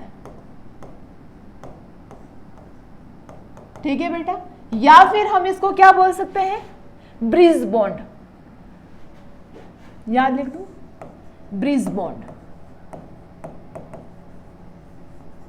ब्रिज बॉन्ड को हम क्या बोलेंगे, सेतु बंध। ब्रिज बनाते हैं, क्या हो गया आपका ये सेतु बंध, ठीक है? ये इंपॉर्टेंट चीज है याद रखने वाली। एक डायग्राम तो आपका बेटा ये हो गया, एक डायग्राम हम और पढ़ रहे हैं, उसमें क्या है, सिंपल है, सिंपल। आपको ऐसे इतना वो ऑर्बिटल वगैरह नहीं बनाना, डायरेक्ट आपको क्या करना है, बोरोन और बोरोन हो गया, आपका हाइड्रोजन इस तरह से, वापस हाइड्रोजन। ये मैं टर्मिनल को थोड़ा अलग कलर से बता देती हूँ, ये आपके टर्मिनल हाइड्रोजन हो गए जो कि कैसे है 2 सेंटर 2 इलेक्ट्रॉन, और जो आपके ब्रिज हाइड्रोजन है ये क्या है 3 सेंटर 2 इलेक्ट्रॉन। ओके, अब हम क्या कर रहे हैं, लेंथ, इस बोरोन की बीच की लेंथ क्या होगी आपकी 1.77 एंगस्ट्रॉम। इस बोरोन और इस हाइड्रोजन के बीच की लेंथ क्या होगी 1.33 एंगस्ट्रॉम। इस बोरोन और हाइड्रोजन के बीच की लेंथ क्या होगी बेटा 1.19 angstrom.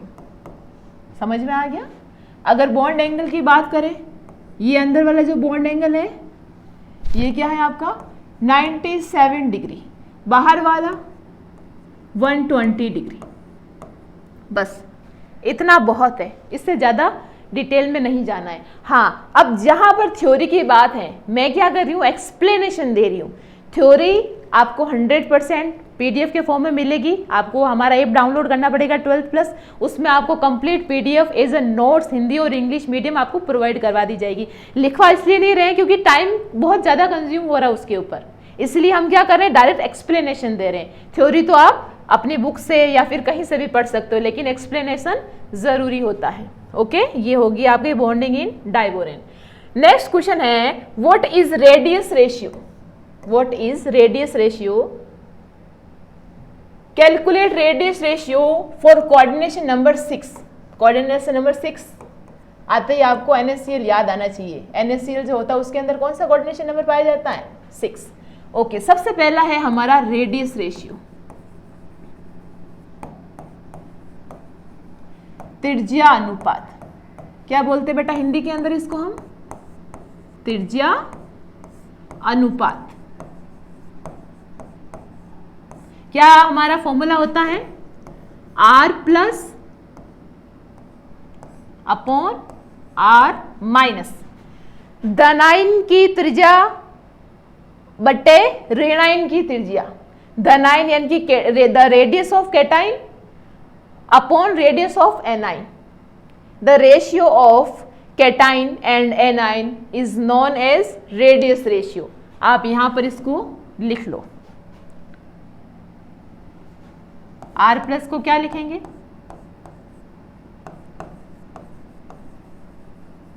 Radius of cation. R minus को क्या लिखेंगे? Radius of A9. Hindi medium वाले बेटा आप क्या लिखेंगे इनको?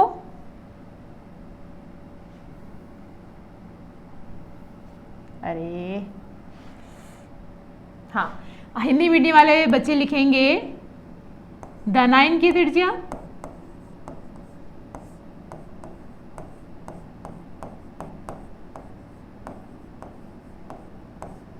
और ऋणायन की त्रिज्या।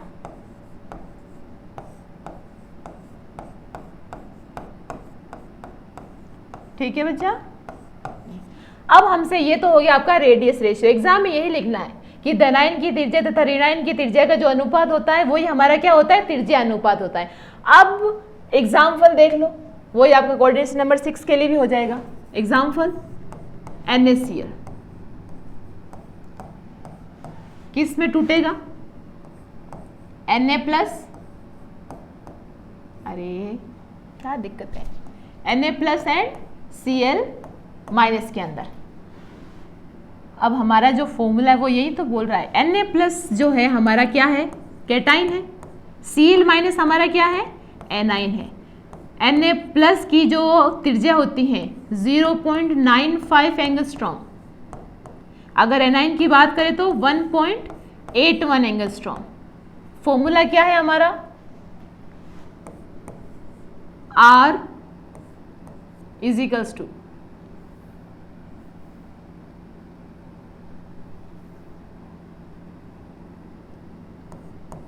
R plus upon R minus. R plus क्या है? Na plus. तो मैं ऐसे एक बार आपको ऐसे ही करके बता रही हूँ, Na plus upon Cl minus. Na plus की वैल्यू क्या है आपके पास में? 0.95। Cl माइनस की क्या है? 1.81। क्या रेशियो निकल के आएगा आपका? 0.24 या 23 समथिंग आपका ये आएगा। तो ये क्या है आपकी? ये क्या है आपका? धनायन और ऋणायन की त्रिज्या का अनुपात आया है, और जहां पर ये रेशियो होता है वो ऑक्टाहेड्रल होता है, अष्टफलकीय, और उनका जो कोऑर्डिनेशन नंबर होता है वो 6।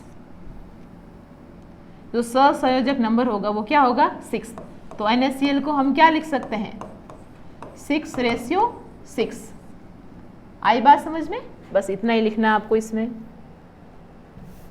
नेक्स्ट क्वेश्चन है अपना 4। What is the polarising power?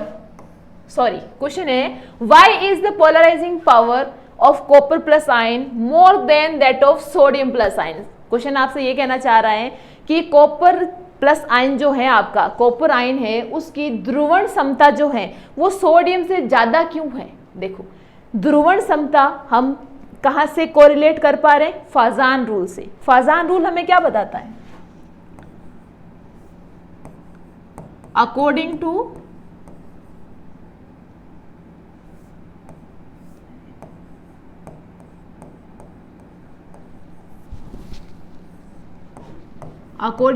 फाजान rule.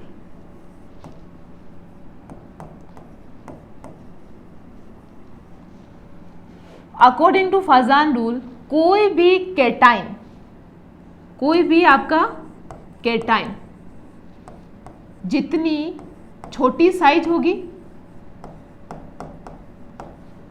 और जितनी ज्यादा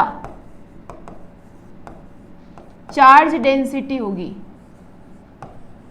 आवेश घनत्व, जितना छोटा उसका आकार धनायन का और जितना ज्यादा उसके ऊपर क्या होगा, आवेश घनत्व होगा, उसकी ध्रुवण क्षमता भी उतनी ही ज्यादा होगी।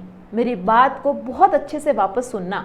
मैंने ये कहा है कि ऐसा धनायन या फिर ऐसा कैटाइन जिसकी साइज यानी कि उसका जो आकार है वो छोटा हो और उसके ऊपर जो आवेश घनत्व है वो ज़्यादा हो, तो फाजान रूल के अनुसार उसकी जो ध्रुवण क्षमता होती है वो ज़्यादा होती है। तो अगर हम देखें तो जो हमारा सोडियम है और जो हमारा कॉपर प्लस आयन है, इन दोनों में जो कॉपर प्लस आयन होता है इसकी साइज क्या होती है, कंपेयर टू सोडियम आयन छोटी होती है। जब साइज छोटी होगी तो फाजान रूल के हिसाब से चार्ज डेंसिटी ज़्यादा होगी और चार्ज डेंसिटी ज़्यादा होगी तो उसकी पोलराइजिंग पावर यानी कि ध्रुवण क्षमता भी ज़्यादा होगी। तो हमें यही तो आंसर देना है कि सवाल यही पूछ रहा है कि जो आपका कॉपर प्लस आयन है उसकी ध्रुवण क्षमता Na प्लस आयन से ज़्यादा क्यों होती है। इसलिए ज़्यादा होती है क्योंकि फाजान नियम के अनुसार जिस धनायन की साइज छोटी होगी और चार्ज डेंसिटी ज़्यादा होगी वो क्या करेगा, उतनी ज़्यादा ध्रुवण क्षमता रखेगा।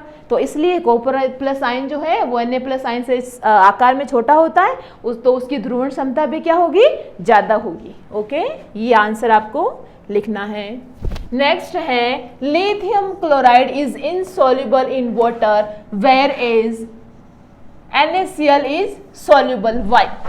क्वेश्चन आपसे बोल रहा है कि लिथियम क्लोराइड जो है वो वाटर के साथ में जो आपका H2O है इसके साथ में क्या है, सॉल्युबल है, विलयशील है, सॉरी इनसॉल्युबल अविलयशील है, लेकिन NaCl क्या है, सॉल्युबल है, विलयशील है। ऐसा क्यों? तो हम ये जानते हैं कि जो हमारा लिथियम क्लोराइड होता है ये कोवेलेंट बॉन्ड बनाता है। कैसा बॉन्ड बनाएगा, कोवेलेंट बॉन्ड, सहसंयोजक बंध। कौन सा बॉन्ड बनाएगा, सहसंयोजक बंध। वहीं अगर हम NaCl की बात करें ये कौन सा बॉन्ड बनाता है, आयनिक बॉन्ड। कौन सा बॉन्ड बनाता है ये, आयनिक बंध। अब एक बात बताओ, आयनिक बंध को तोड़ने में ज्यादा एनर्जी देनी पड़ती है हमको या फिर कोवेलेंट बॉन्ड में? ऑब्वियसली कोवेलेंट बॉन्ड में, क्योंकि कोवेलेंट बॉन्ड जो आपका सहसंयोजक बंध है उसमें क्या होता है, इलेक्ट्रॉन जो होते हैं वो बहुत ही पास में जुड़े हुए होते हैं। जितने ज्यादा पास में जुड़े हुए होंगे उनको तोड़ने के लिए हमें उतनी ज्यादा क्या देनी पड़ेगी, एनर्जी देनी पड़ेगी, या फिर कोई ऐसा सॉल्वेंट लेना होगा जो उसको जल्दी से अपने अंदर डिसॉल्व कर ले। लेकिन हमारे पास सॉल्वेंट क्या है, वाटर। वाटर क्या है, एक पोलर प्रोटिक सॉल्वेंट है, पोलर सॉल्वेंट क्या है, ध्रुवीय सॉल्वेंट है आपका। ये क्या करेगा, Na प्लस आयनिक जो आपका बॉन्ड है NaCl के बीच में उसको इजीली डिसोशिएट कर देगा, आराम से तोड़ देगा। लेकिन अगर लिथियम क्लोराइड की बात करेंगे तो क्योंकि लिथियम क्लोराइड में कोवेलेंट बॉन्ड पाया जाता है इसलिए जो आपका वाटर है वो इजीली इस कोवेलेंट बॉन्ड को ब्रेक नहीं कर पाता है। इसी वजह से जो आपका लिथियम क्लोराइड होगा वो वाटर के साथ में इनसॉल्युबल होगा और NaCl क्या होगा, वाटर के साथ में कंप्लीटली सॉल्युबल होगा। भाई NaCl है क्या, नमक ही तो है, नमक को पानी में घोला आराम से डिसॉल्व हो गया, कोई दिक्कत नहीं है क्योंकि आयनिक फॉर्म में होता है, आयन के अंदर आराम से डिसोशिएट हो जाता है। ठीक है, यही आंसर लिखना आपको। नेक्स्ट क्वेश्चन है आपका एक्सप्लेन व्हाई। फर्स्ट है इसके अंदर beryllium shows covalency whereas other member of the same family show electrovalency। सबसे पहले तो बताओ बेरिलियम जो है आपका कौन से ब्लॉक का एलिमेंट है, S ब्लॉक का। ठीक है, ऐसे तो याद करना, बेटा मांगे कार स्कूटर बाप राजी, S ब्लॉक का एलिमेंट है, एल्कलाइन अर्थ मेटल है। अब यहाँ पर पूछा गया है कि जो बेरिलियम है वो कोवेलेंसी शो करता है। इसका आंसर कुछ ऐसा ही जो हमने अभी पिछले वाले का आंसर दिया। इसमें बोला है कि जो बेरिलियम है ये कोवेलेंसी शो करता है, लेकिन जो इसी फैमिली की जो अदर जो आपके एलिमेंट्स है वो इलेक्ट्रोवैलेंसी शो करते हैं। ऐसा क्यों? देखो बेरिलियम की साइज आपके पूरी फैमिली के अंदर छोटी होती है क्योंकि ये सबसे ऊपर आता है। साइज छोटी होने की वजह से क्या होगा, इलेक्ट्रॉन पास पास में होंगे, इलेक्ट्रॉन न्यूक्लियस के ज़्यादा पास में होंगे। जितना ज़्यादा नाभिकीय आवेश लगेगा उतना ही क्या होगा, वो ज़्यादा कोवेलेंट कैरेक्टर शो करेगा।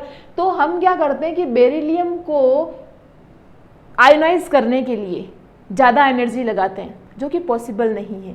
ठीक है, इसी वजह से क्या होता है, due to small size beryllium क्या होगा, कोवेलेंट कैरेक्टर शो करेगा, क्योंकि ये आयोनाइज फॉर्म में बहुत कम जाता है, क्योंकि इसकी छोटी साइज होने की वजह से इलेक्ट्रॉन जो होते हैं वो नाभिक के साथ में बहुत ज़्यादा आकर्षण या अट्रैक्शन फोर्स से जुड़े हुए होते हैं। उनको बाहर निकालने के लिए या इमिट करने के लिए हमें ज़्यादा एनर्जी देनी पड़ती है, ये पॉसिबल नहीं है। दैट्स वाई ये कोवेलेंट कैरेक्टर शो करता है। ओके, नेक्स्ट क्वेश्चन है आपका सीजियम। ये भी आपका एस ब्लॉक का एलिमेंट है, एल्कलाइन मेटल है। ये सबसे नीचे आता है, हर्लिन की रबड़ी सस्ती, CS सस्ती free, size 55 I think so इसका एटॉमिक नंबर होना चाहिए जहां तक मुझे याद है। ठीक है, ओके। क्वेश्चन है, caesium is used in photo electric cell. जो सीजियम है उसका फोटो इलेक्ट्रिक सेल के अंदर अपन यूज क्यों करते हैं? सिंपल सा कारण है, सीजियम कहां पर आएगा, इधर देखो, अरे भाई क्या हो रहा है ये,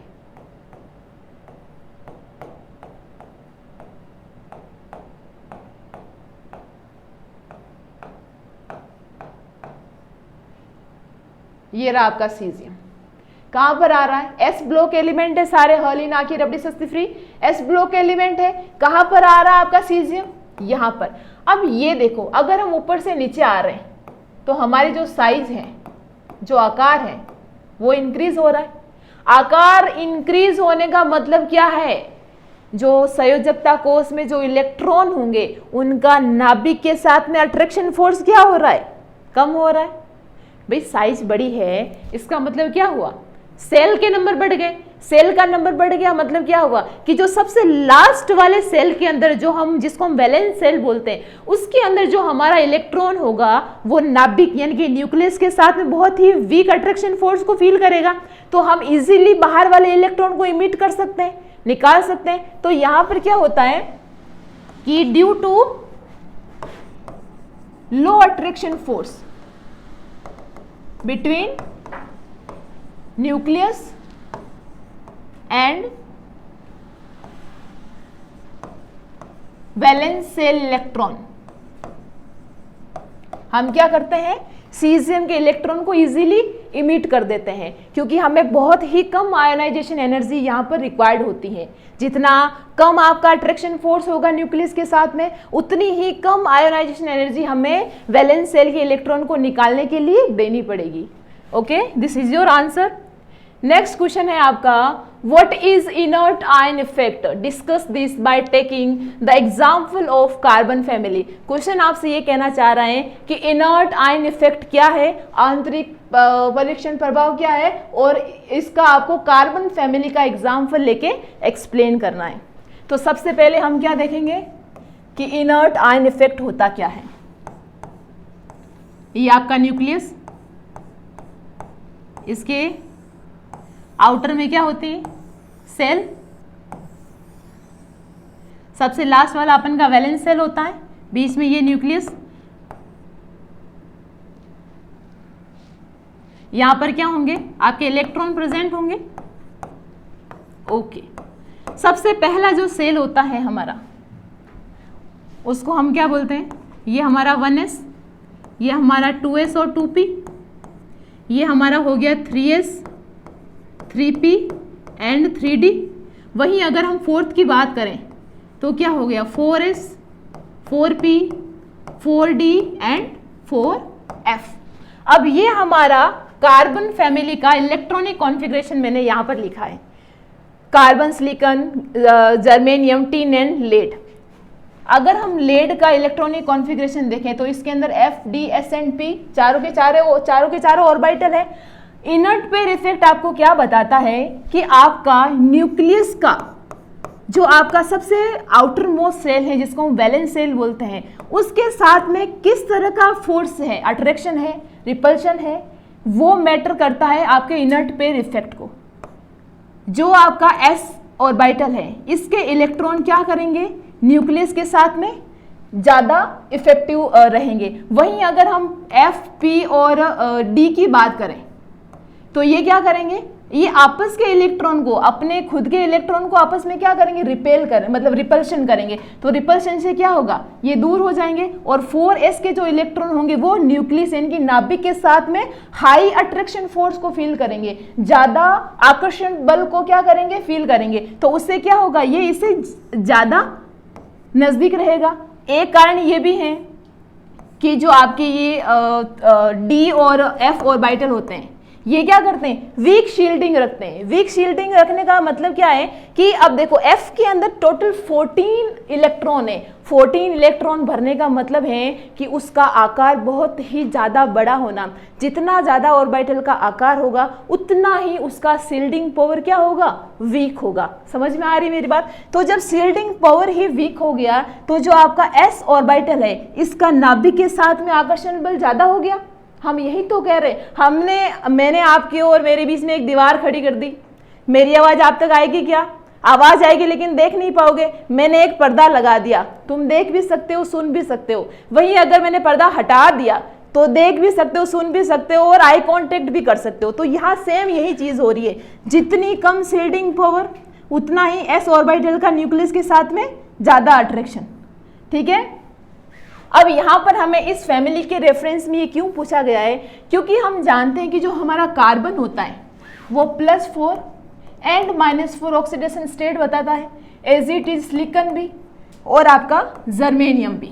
लेकिन अगर हम टिन और लेड की बात करें तो ये आपको +4 के साथ साथ में +2 ऑक्सीडेशन स्टेट भी शो करते हैं। इनर्ट पेयर इफेक्ट हमें ये बताता है कि जो टिन है वो अपने 2+ ऑक्सीडेशन स्टेट के अंदर क्या है, हाईली स्टेबल है।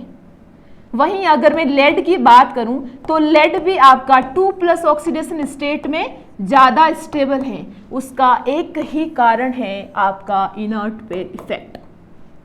समझ में आ रही है।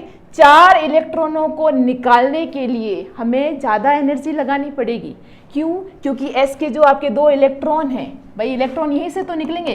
S के ये जो इलेक्ट्रॉन है ये तो नाभिक के साथ में क्या कर रहे हैं, बहुत ही हाई अट्रैक्शन फोर्स फील कर रहे हैं। तो इनको निकालने के लिए हमें क्या देना पड़ेगा, ज़्यादा एनर्जी देनी पड़ेगी। वहीं हमारा जो P है वो खुद के साथ में D और F के साथ में क्या कर रहा है, रिपेल कर रहा है। तो वो न्यूक्लियस से क्या है, दूर है। तो हम इजीली 2 इलेक्ट्रॉन को निकाल सकते हैं, 4 को भी निकाल सकते हैं, लेकिन उसमें हमें क्या, स्टेबिलिटी नहीं मिलती है। अगर स्टेबल ऑक्सीडेशन स्टेट की बात करें टिन और लेड की तो वो +2 में ज़्यादा स्टेबल होती हैं। Okay, this is your inert pair effect and आपका जो एग्जाम्पल है उसके थ्रू मैंने आपको एक्सप्लेन कर दिया है। नेक्स्ट क्वेश्चन है आपका, explain with chemical reaction the detection of borate and it's removal in the mixer. Borate का आपको क्या करना है, टेस्ट बताना है और उसके साथ ही साथ आपको उसका रिमूवल भी बताना है। अगर आप प्रैक्टिकल लैब में कंटिन्यू गए होंगे तो आपको ये चीज़ पता होगी कि जो आपका बोरेट है वो एक इंटरफेरिंग रेडिकल है, एक बाधक मूलक है। ठीक है, अपन क्या पढ़ते हैं, इंटरफेरिंग रेडिकल। बहुत ही इंपॉर्टेंट क्वेश्चन है ये, आपका एग्जाम में कई बार पूछा गया है। इंटरफेरिंग रेडिकल 4 होते हैं। पहला BO33 माइनस बोरेट हो गया, दूसरा PO43 माइनस फोस्फेट हो गया, C2O42 माइनस ऑक्जेलेट हो गया और आपका F माइनस फ्लोराइड हो गया। ये 4 आपके इंटरफेरिंग रेडिकल हैं। क्या कहेंगे आप इंटरफेरिंग रेडिकल को हिंदी में, बाधक मूलक। क्या हो गए ये आपके बाधक मूलक। नाम से ही पता चल रहा है कि ये कहीं ना कहीं बाधा उत्पन्न करते हैं, इंटरफेयर करते हैं। That's why these are known as interfering radical. Okay, ये 4 आपके सिलेबस में, इसमें से आपको बोरेट का पूछा गया कि इसका क्या टेस्ट होता है और इसको हम रिमूव कैसे करते हैं। देखो, इंटरफेरिंग रेडिकल वो रेडिकल होते हैं जो कि आपके सेकेंड ग्रुप के बाद में जब आप एलिमेंट का रेडिकल का जब आप डिटेक्शन करते हैं तो सेकेंड ग्रुप के बाद में वो क्या करते हैं, इंटरफेयर करते हैं। उसका कारण क्या है कि सेकेंड ग्रुप से पहले बेसिक रेडिकल के टेस्ट में सेकेंड ग्रुप से पहले हम क्या ग्रुप रिएजेंट यूज करते हैं? डाइल्यूट HCl, H2S, ये क्या है? अम्लीय है, एसिडिक नेचर के होते हैं। लेकिन जैसे ही हम थर्ड ग्रुप के अंदर गए हमने क्या यूज किया? Ammonium chloride, ammonium hydroxide. ये क्या है? बेसिक नेचर के होते हैं, क्षारीय प्रकृति के होते हैं। अब जो आपके इंटरफेरिंग रेडिकल, अगर मैंने आपको कोई कंपाउंड दिया है टेस्ट करने के लिए और वो मेरा कंपाउंड यहाँ प्रेजेंट है, तो देखो ध्यान से सुनना, वो फर्स्ट और सेकेंड ग्रुप में कोई भी इंटरफेयर नहीं करेगा। क्यों? क्योंकि ये यहाँ पर क्या है? सॉल्यूबल है, ये घुल जाता है, इसलिए इंटरफेयर नहीं करेगा। लेकिन अगर मैं बात करूं सेकेंड ग्रुप के बाद की, तो सेकेंड ग्रुप के बाद में क्या हो रहा है? यहाँ पर रिएजेंट का नेचर चेंज हो रहा है, जो आपके अभिकर्मक है उनकी प्रकृति चेंज हो रही है, अम्लीय से क्षारीय आ रही है। और इसी क्षारीय प्रकृति के कारण जो आपका कोई भी इंटरफेरिंग रेडिकल होगा वो इनसॉल्युबल होगा। क्या होगा? इनसॉल्युबल होगा, घुलेगा नहीं वो इजीली। और जब घुलेगा नहीं तो क्या करेगा? कहीं ना कहीं इंटरफेयर करेगा, खुद बीच में अपना टेस्ट देने लग जाएगा। समझ में आ रही बात? तो हमें क्या करना पड़ता है? सेकेंड ग्रुप से पहले बोरेट, फॉस्फेट, ऑक्जेलेट या फ्लोराइड को रिमूव करना पड़ता है। अब जाहिर सी बात है कि रिमूव करने से पहले ये पता होना चाहिए कि उसका टेस्ट क्या है। ठीक है, तो सबसे पहले हम क्या पढ़ेंगे इसमें? बोरेट का टेस्ट।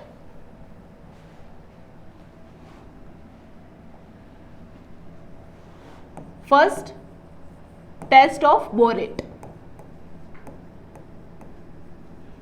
Borate BO3 3-। हम क्या करते हैं? सबसे पहले हमें जो कंपाउंड दिया गया है प्रैक्टिकल लैब के अंदर, आपको कंपाउंड या इसको आप मिक्सर भी बोल सकते हैं, ये आपको दिया गया है। इसके अंदर आपने कंसंट्रेट यानी कि सांद्र H2SO4, आपने क्या किया है? कंसंट्रेट का मतलब होता है सांद्र, सांद्र या कंसंट्रेट H2SO4 ऐड किया। और साथ ही साथ में आपने क्या किया? Ethyl alcohol. ये तीनों चीजें आपने एक टेस्ट ट्यूब के अंदर रखी हैं, इसको ध्यान से समझना। वैसे अगर आप प्रैक्टिकल लैब में गए होंगे देन यू नो कि ये मैं क्या बता रही हूँ, और जो बच्चे नहीं गए हैं वो ध्यान से भाई समझ लें। ये आपकी टेस्ट ट्यूब है, इस टेस्ट ट्यूब के अंदर हमने क्या डाला है? कंपाउंड। वो कंपाउंड जो हमें लैब के अंदर प्रोवाइड करवाया गया है। इसी टेस्ट ट्यूब के अंदर मैंने क्या डाला है? कंसंट्रेट H2SO4 1 ml 2 ml जो भी रिक्वायर्ड होती है अपन को। इसी टेस्ट ट्यूब के अंदर मैंने फर्दर क्या ऐड किया है? Ethyl alcohol. क्या फॉर्मूला हो गया इथाइल एल्कोहल का? C2H5OH।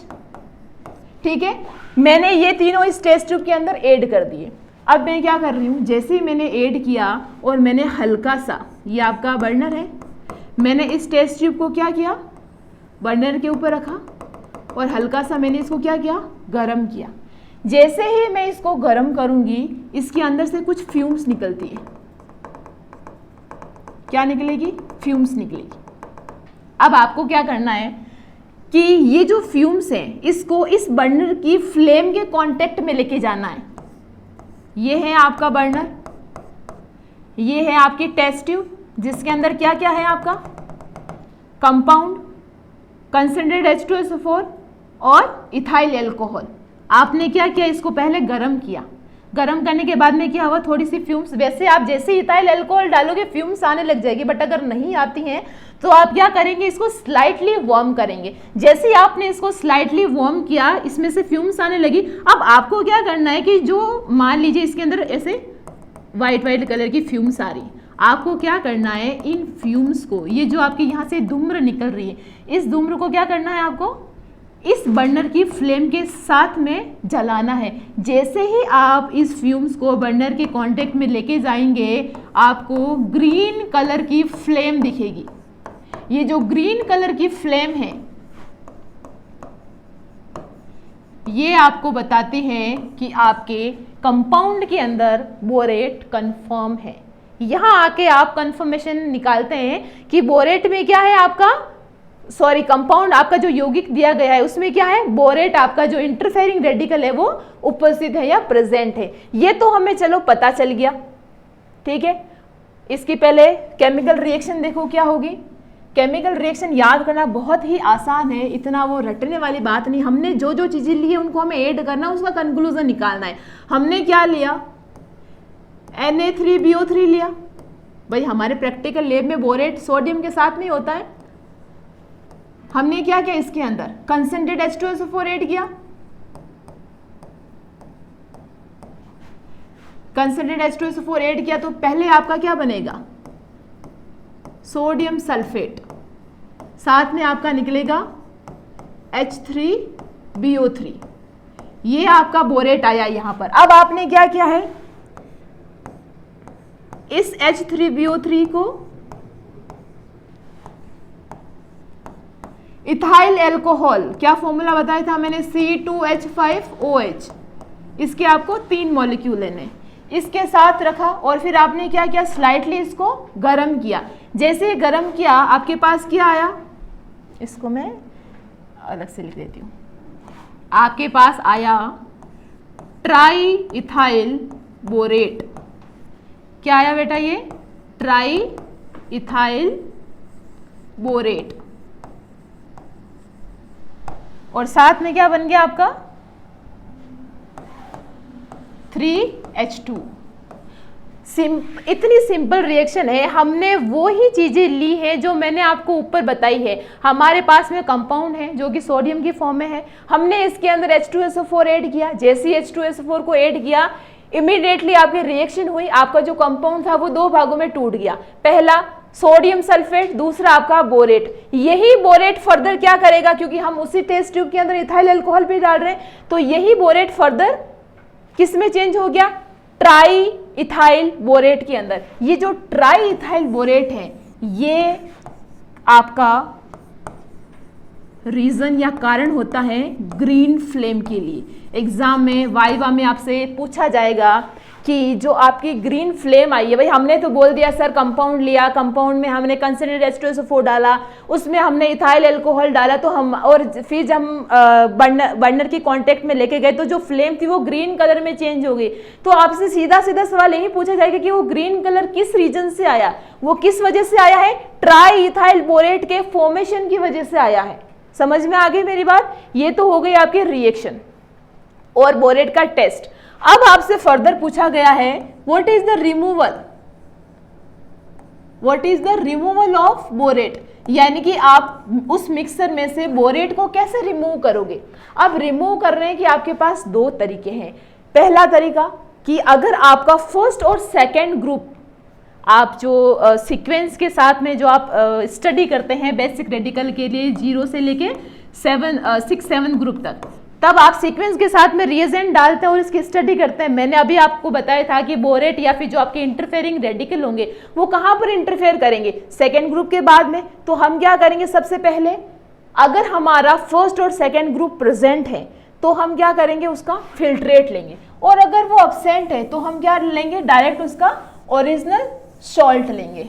तो हमने क्या किया, यहाँ पर एक पिक्टोरियल बना रही हूँ, उससे आप इजीली समझ पाओगे। रिमूवल ऑफ बोरेट, बोरेट लिखने की जगह BO3 3- लिखने की आदत डालो ताकि क्या हो, याद हो जाए साथ का साथ में। मैं बता रही हूं आपको यहाँ पर 2, ये वैसे 2 तरीके नहीं है, ये 2 कंडीशन है। पहली कंडीशन क्या है, इफ सेकेंड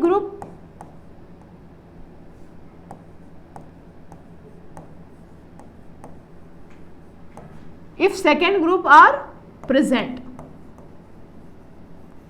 सेकेंड कंडीशन क्या होगी आपकी, सेकेंड ग्रुप आर अब्सेंट। तो मैं डायरेक्ट लिख दूं, आपका जो सेकेंड ग्रुप होगा वो अब्सेंट होगा,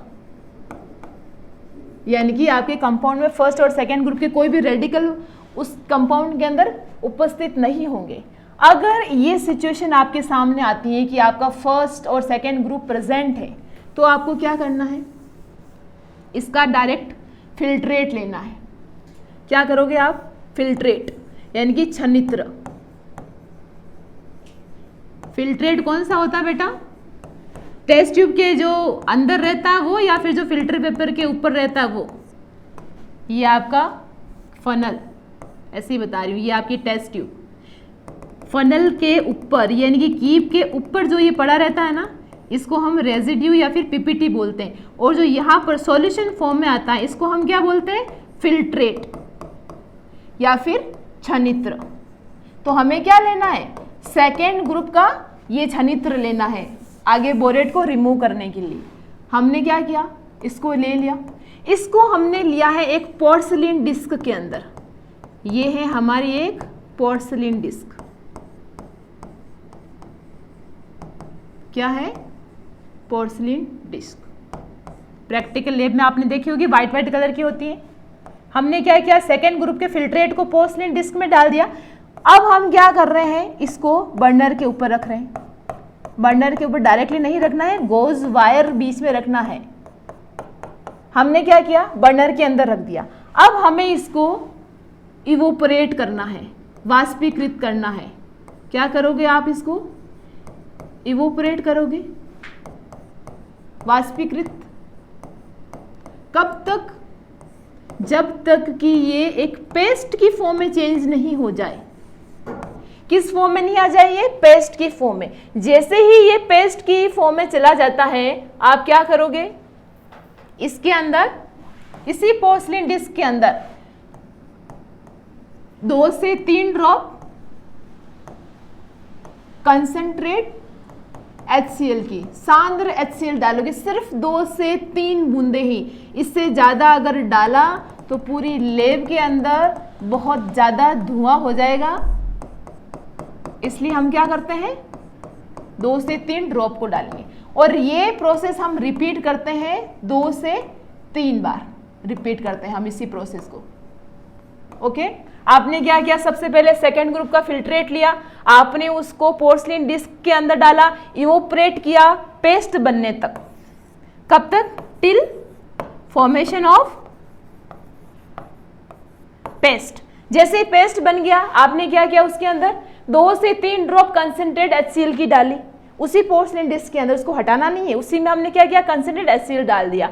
अब कंसंट्रेट HCl डालने के बाद में क्या हुआ, इसको हमने वापस इवोपरेट किया, वापस हमने पेस्ट बनाया।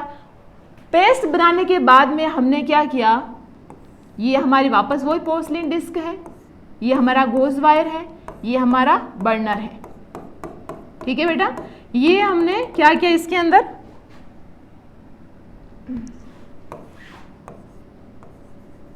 Dilute HCl। आप इसको बर्नर को चलो हटा ही दो, हमने बर्नर हटा दिया। सिर्फ हमारी पोर्सिलिन डिस्क है, यहाँ से पेस्ट की फॉर्म में ये चीज आ गई थी। इसके अंदर हमने क्या ऐड किया, डाइल्यूट HCl 2 से 3 ml। डाइल्यूट का मतलब क्या होता है, तनु, जिसके अंदर एसिड के साथ में पानी की क्वांटिटी भी ऐड हो, उसको हम क्या बोलते हैं, डाइल्यूट HCl। ये DIL मतलब दिल नहीं, ये डाइल्यूट है। क्या है, डाइल्यूट मतलब तनु, CON मतलब कंसंट्रेट मतलब सांद्र। ओके, तो आपने क्या किया, डाइल्यूट HCl ऐड किया 2 से 3 ml, ये आपका सॉल्यूशन का फॉर्म आ गया। अब इसी सॉल्यूशन को आपको फर्दर इसका जो फिल्ट्रेट होगा, इसका फिल्ट्रेट यानी कि जो छनित्र है, इसको आपको कहाँ यूज में लेना है, आपके जो आगे वाले ग्रुप हैं, जो आपका 3rd ग्रुप है, आपका 4th ग्रुप है, आपका 5th ग्रुप है, इन सब के ये जो सीक्वेंस में जो आपके आगे चल रहे हैं ना ग्रुप, इनके टेस्ट के लिए हम क्या करेंगे, इस फिल्ट्रेट को काम में लेंगे। अब आप खुद ही सोचो, एक बार मैं पूरा एक साथ बता देती हूँ। आप खुद ही सोचो कि हम कहाँ से कहाँ गए हैं। हमने क्या किया, बोरेट को रिमूव करने के लिए 2 कंडीशन अप्लाई करी। पहली कंडीशन जिसके अंदर हमने ये बोला है कि अगर हमारा सेकेंड ग्रुप प्रेजेंट है तो हम क्या करेंगे, उस सेकेंड ग्रुप के फिल्ट्रेट को लेंगे। हमने उसका फिल्ट्रेट लिया, उसको हमने पोर्सिलिन डिस्क के अंदर डाला, उसको हमने क्या किया, इवोपरेट किया, वाष्पीकृत किया। इवोपरेट कब तक करना है, भाई बच्चे लैब में पूछते हैं कि मैम कब तक इवोपरेट करना है, मैम अब क्या करना है, मैम तब क्या करना है। तो देख लो क्या क्या करना है। पोर्सिलिन डिस्क में आपने क्या डाल दिया, ये फिल्ट्रेट डाल दिया, इसको क्या किया, इवोपरेट किया, वाष्पीकृत किया। अब जब इवोपरेट करोगे तो जो आपका लिक्विड सॉल्यूशन होगा वो तो उड़ जाएगा, पीछे क्या बच जाएगा, पेस्ट फॉर्म बच जाएगा, एक गाढ़ा गाढ़ा सा पदार्थ बन जाएगा आपका पीछे। अब क्या करना है, इसी पोर्सिलिन डिस्क के अंदर आपको, मैंने तो ये बार बार बना के बताएं, आपको क्या करना है, इसी के अंदर क्या ऐड करना है, कंसंट्रेट HCl ऐड करना है, कंसंट्रेट HCl की 2 से 3 बूंदे ऐड करनी है, और जैसे ही ये वापस वाष्पीकृत हो जाएगा इसको 2 से 3 बार फिर से रिपीट करना है, यानी कि फिर से आपको 2 से 3 ड्रॉप कंसंट्रेट HCl की डालनी है। करते करते आप क्या करोगे, लास्ट कहां पर पहुंचोगे, आपने ये प्रोसेस कर लिया, उसके बाद में आपने क्या किया, बर्नर को बंद कर दिया, और बर्नर को बंद करने के बाद में जो आपके पास में ये फिर से जो पेस्ट फॉर्म बचा था उसके अंदर आपने डाइल्यूट HCl ऐड कर दिया। डाइल्यूट HCl ऐड करके आपने फिल्टर पेपर से क्या किया, इसको फिल्टर कर लिया, और फिल्टर करने के बाद में जो आपका छनित्र था, टेस्ट ट्यूब के अंदर जो आपका सॉल्यूशन बचा था, उसको आपने सब सीक्वेंस ग्रुप के टेस्ट के लिए काम में ले लिया। You get my point. ये हमारा कब है, जब सेकेंड ग्रुप प्रेजेंट है। अगर हमारा सेकेंड ग्रुप अब्सेंट है, भाई जब सेकेंड ग्रुप अब्सेंट होगा तो फिल्ट्रेट हम कहां से लेके आएंगे, तब इस कंडीशन में हमें क्या करना बेटा, इस कंडीशन में हमें डायरेक्टली क्या लेना है, हमारा original solution, sorry original salt, जो आपको कंपाउंड दिया जाएगा वो डायरेक्टली लेना है, वो आपका सॉल्ट फॉर्म में होगा, ठीक है, उसको आपने डायरेक्ट ले लिया, कहां लिया, पोर्सलिन डिस्क के अंदर। अब यहां पर आपको क्या करना है, वाटर ऐड करना है। क्या लिया आपने, कंपाउंड, इसके अंदर आपने क्या ऐड किया, वाटर। जैसे ही वाटर ऐड करोगे सॉल्यूशन फॉर्म में आ जाएगा। ये सॉल्यूशन फॉर्म में आते ही फिर से क्या करना आपको, ये वाला प्रोसेस रिपीट करना है। अंतर एक ही जगह पे है, यहां हमने फिल्ट्रेट यूज में लिया है सेकेंड ग्रुप का, यहां हमने क्या किया है, ओरिजिनल सॉल्ट लिया है। उस ओरिजिनल सॉल्ट को जो कि सॉलिड अवस्था में था, सॉलिड फॉर्म में था, ठोस अवस्था में था, उसको हमने विलियन यानी कि सॉल्यूशन के अंदर कन्वर्ट कर दिया वाटर ऐड करके। अब हम क्या कर रहे हैं, उसके बाद का जो प्रोसेस है ना बेटा, वो वापस रिपीट करेंगे। इसके अंदर हम क्या करेंगे, फिर से कंसंट्रेट HCl डालेंगे, फिर से इसको इवेपोरेट करेंगे, 2 से 3 बार इसको रिपीट करेंगे। उसके बाद में हम क्या करने वाले हैं, डाइल्यूट HCl डालने वाले हैं, और आगे का प्रोसेस हम क्या करने वाले हैं, रिपीट करने वाले हैं। ठीक है बेटा, ये हो गया आपका इसका रिमूवल का। अब रिमूवल के बाद में इसकी रिएक्शन क्या होगी, रिमूवल की क्या रिएक्शन होगी, एक मिनट, ये आपको इजीली दिख जाएगा ना, रिएक्शन। ओके, हमने क्या किया है, हमने लिया है बोरेट Na3 सोडियम बोरेट, ठीक है, इसमें हमने क्या डाला है, कंसंट्रेट HCl ऐड किया है। कंसंट्रेट HCl ऐड करते ही हमारे पास में क्या हुआ, NaCl प्लस H3BO3,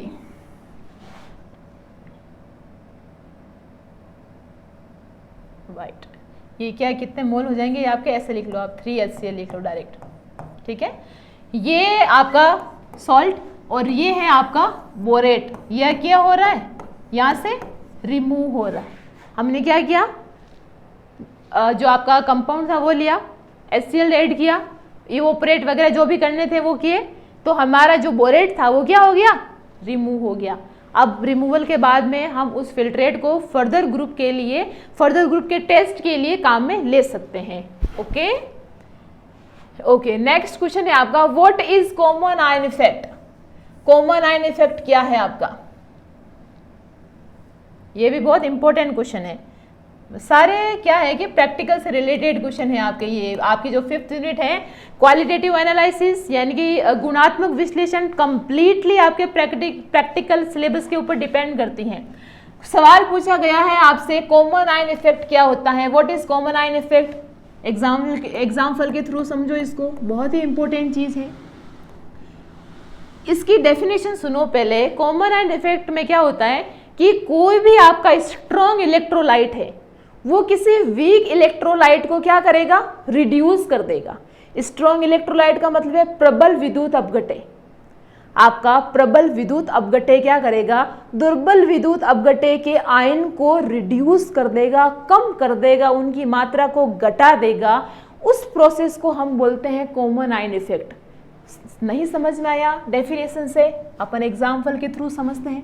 हमारे पास है NH4Cl, ये क्या है आपका, एक स्ट्रॉन्ग इलेक्ट्रोलाइट है, प्रबल विद्युत अपघट्य है। अगर मैं इसको आयोनाइज करूं तो ये किस में टूटेगा, NH4 plus and Cl minus में, लास्ट NH4 प्लस और Cl माइनस में।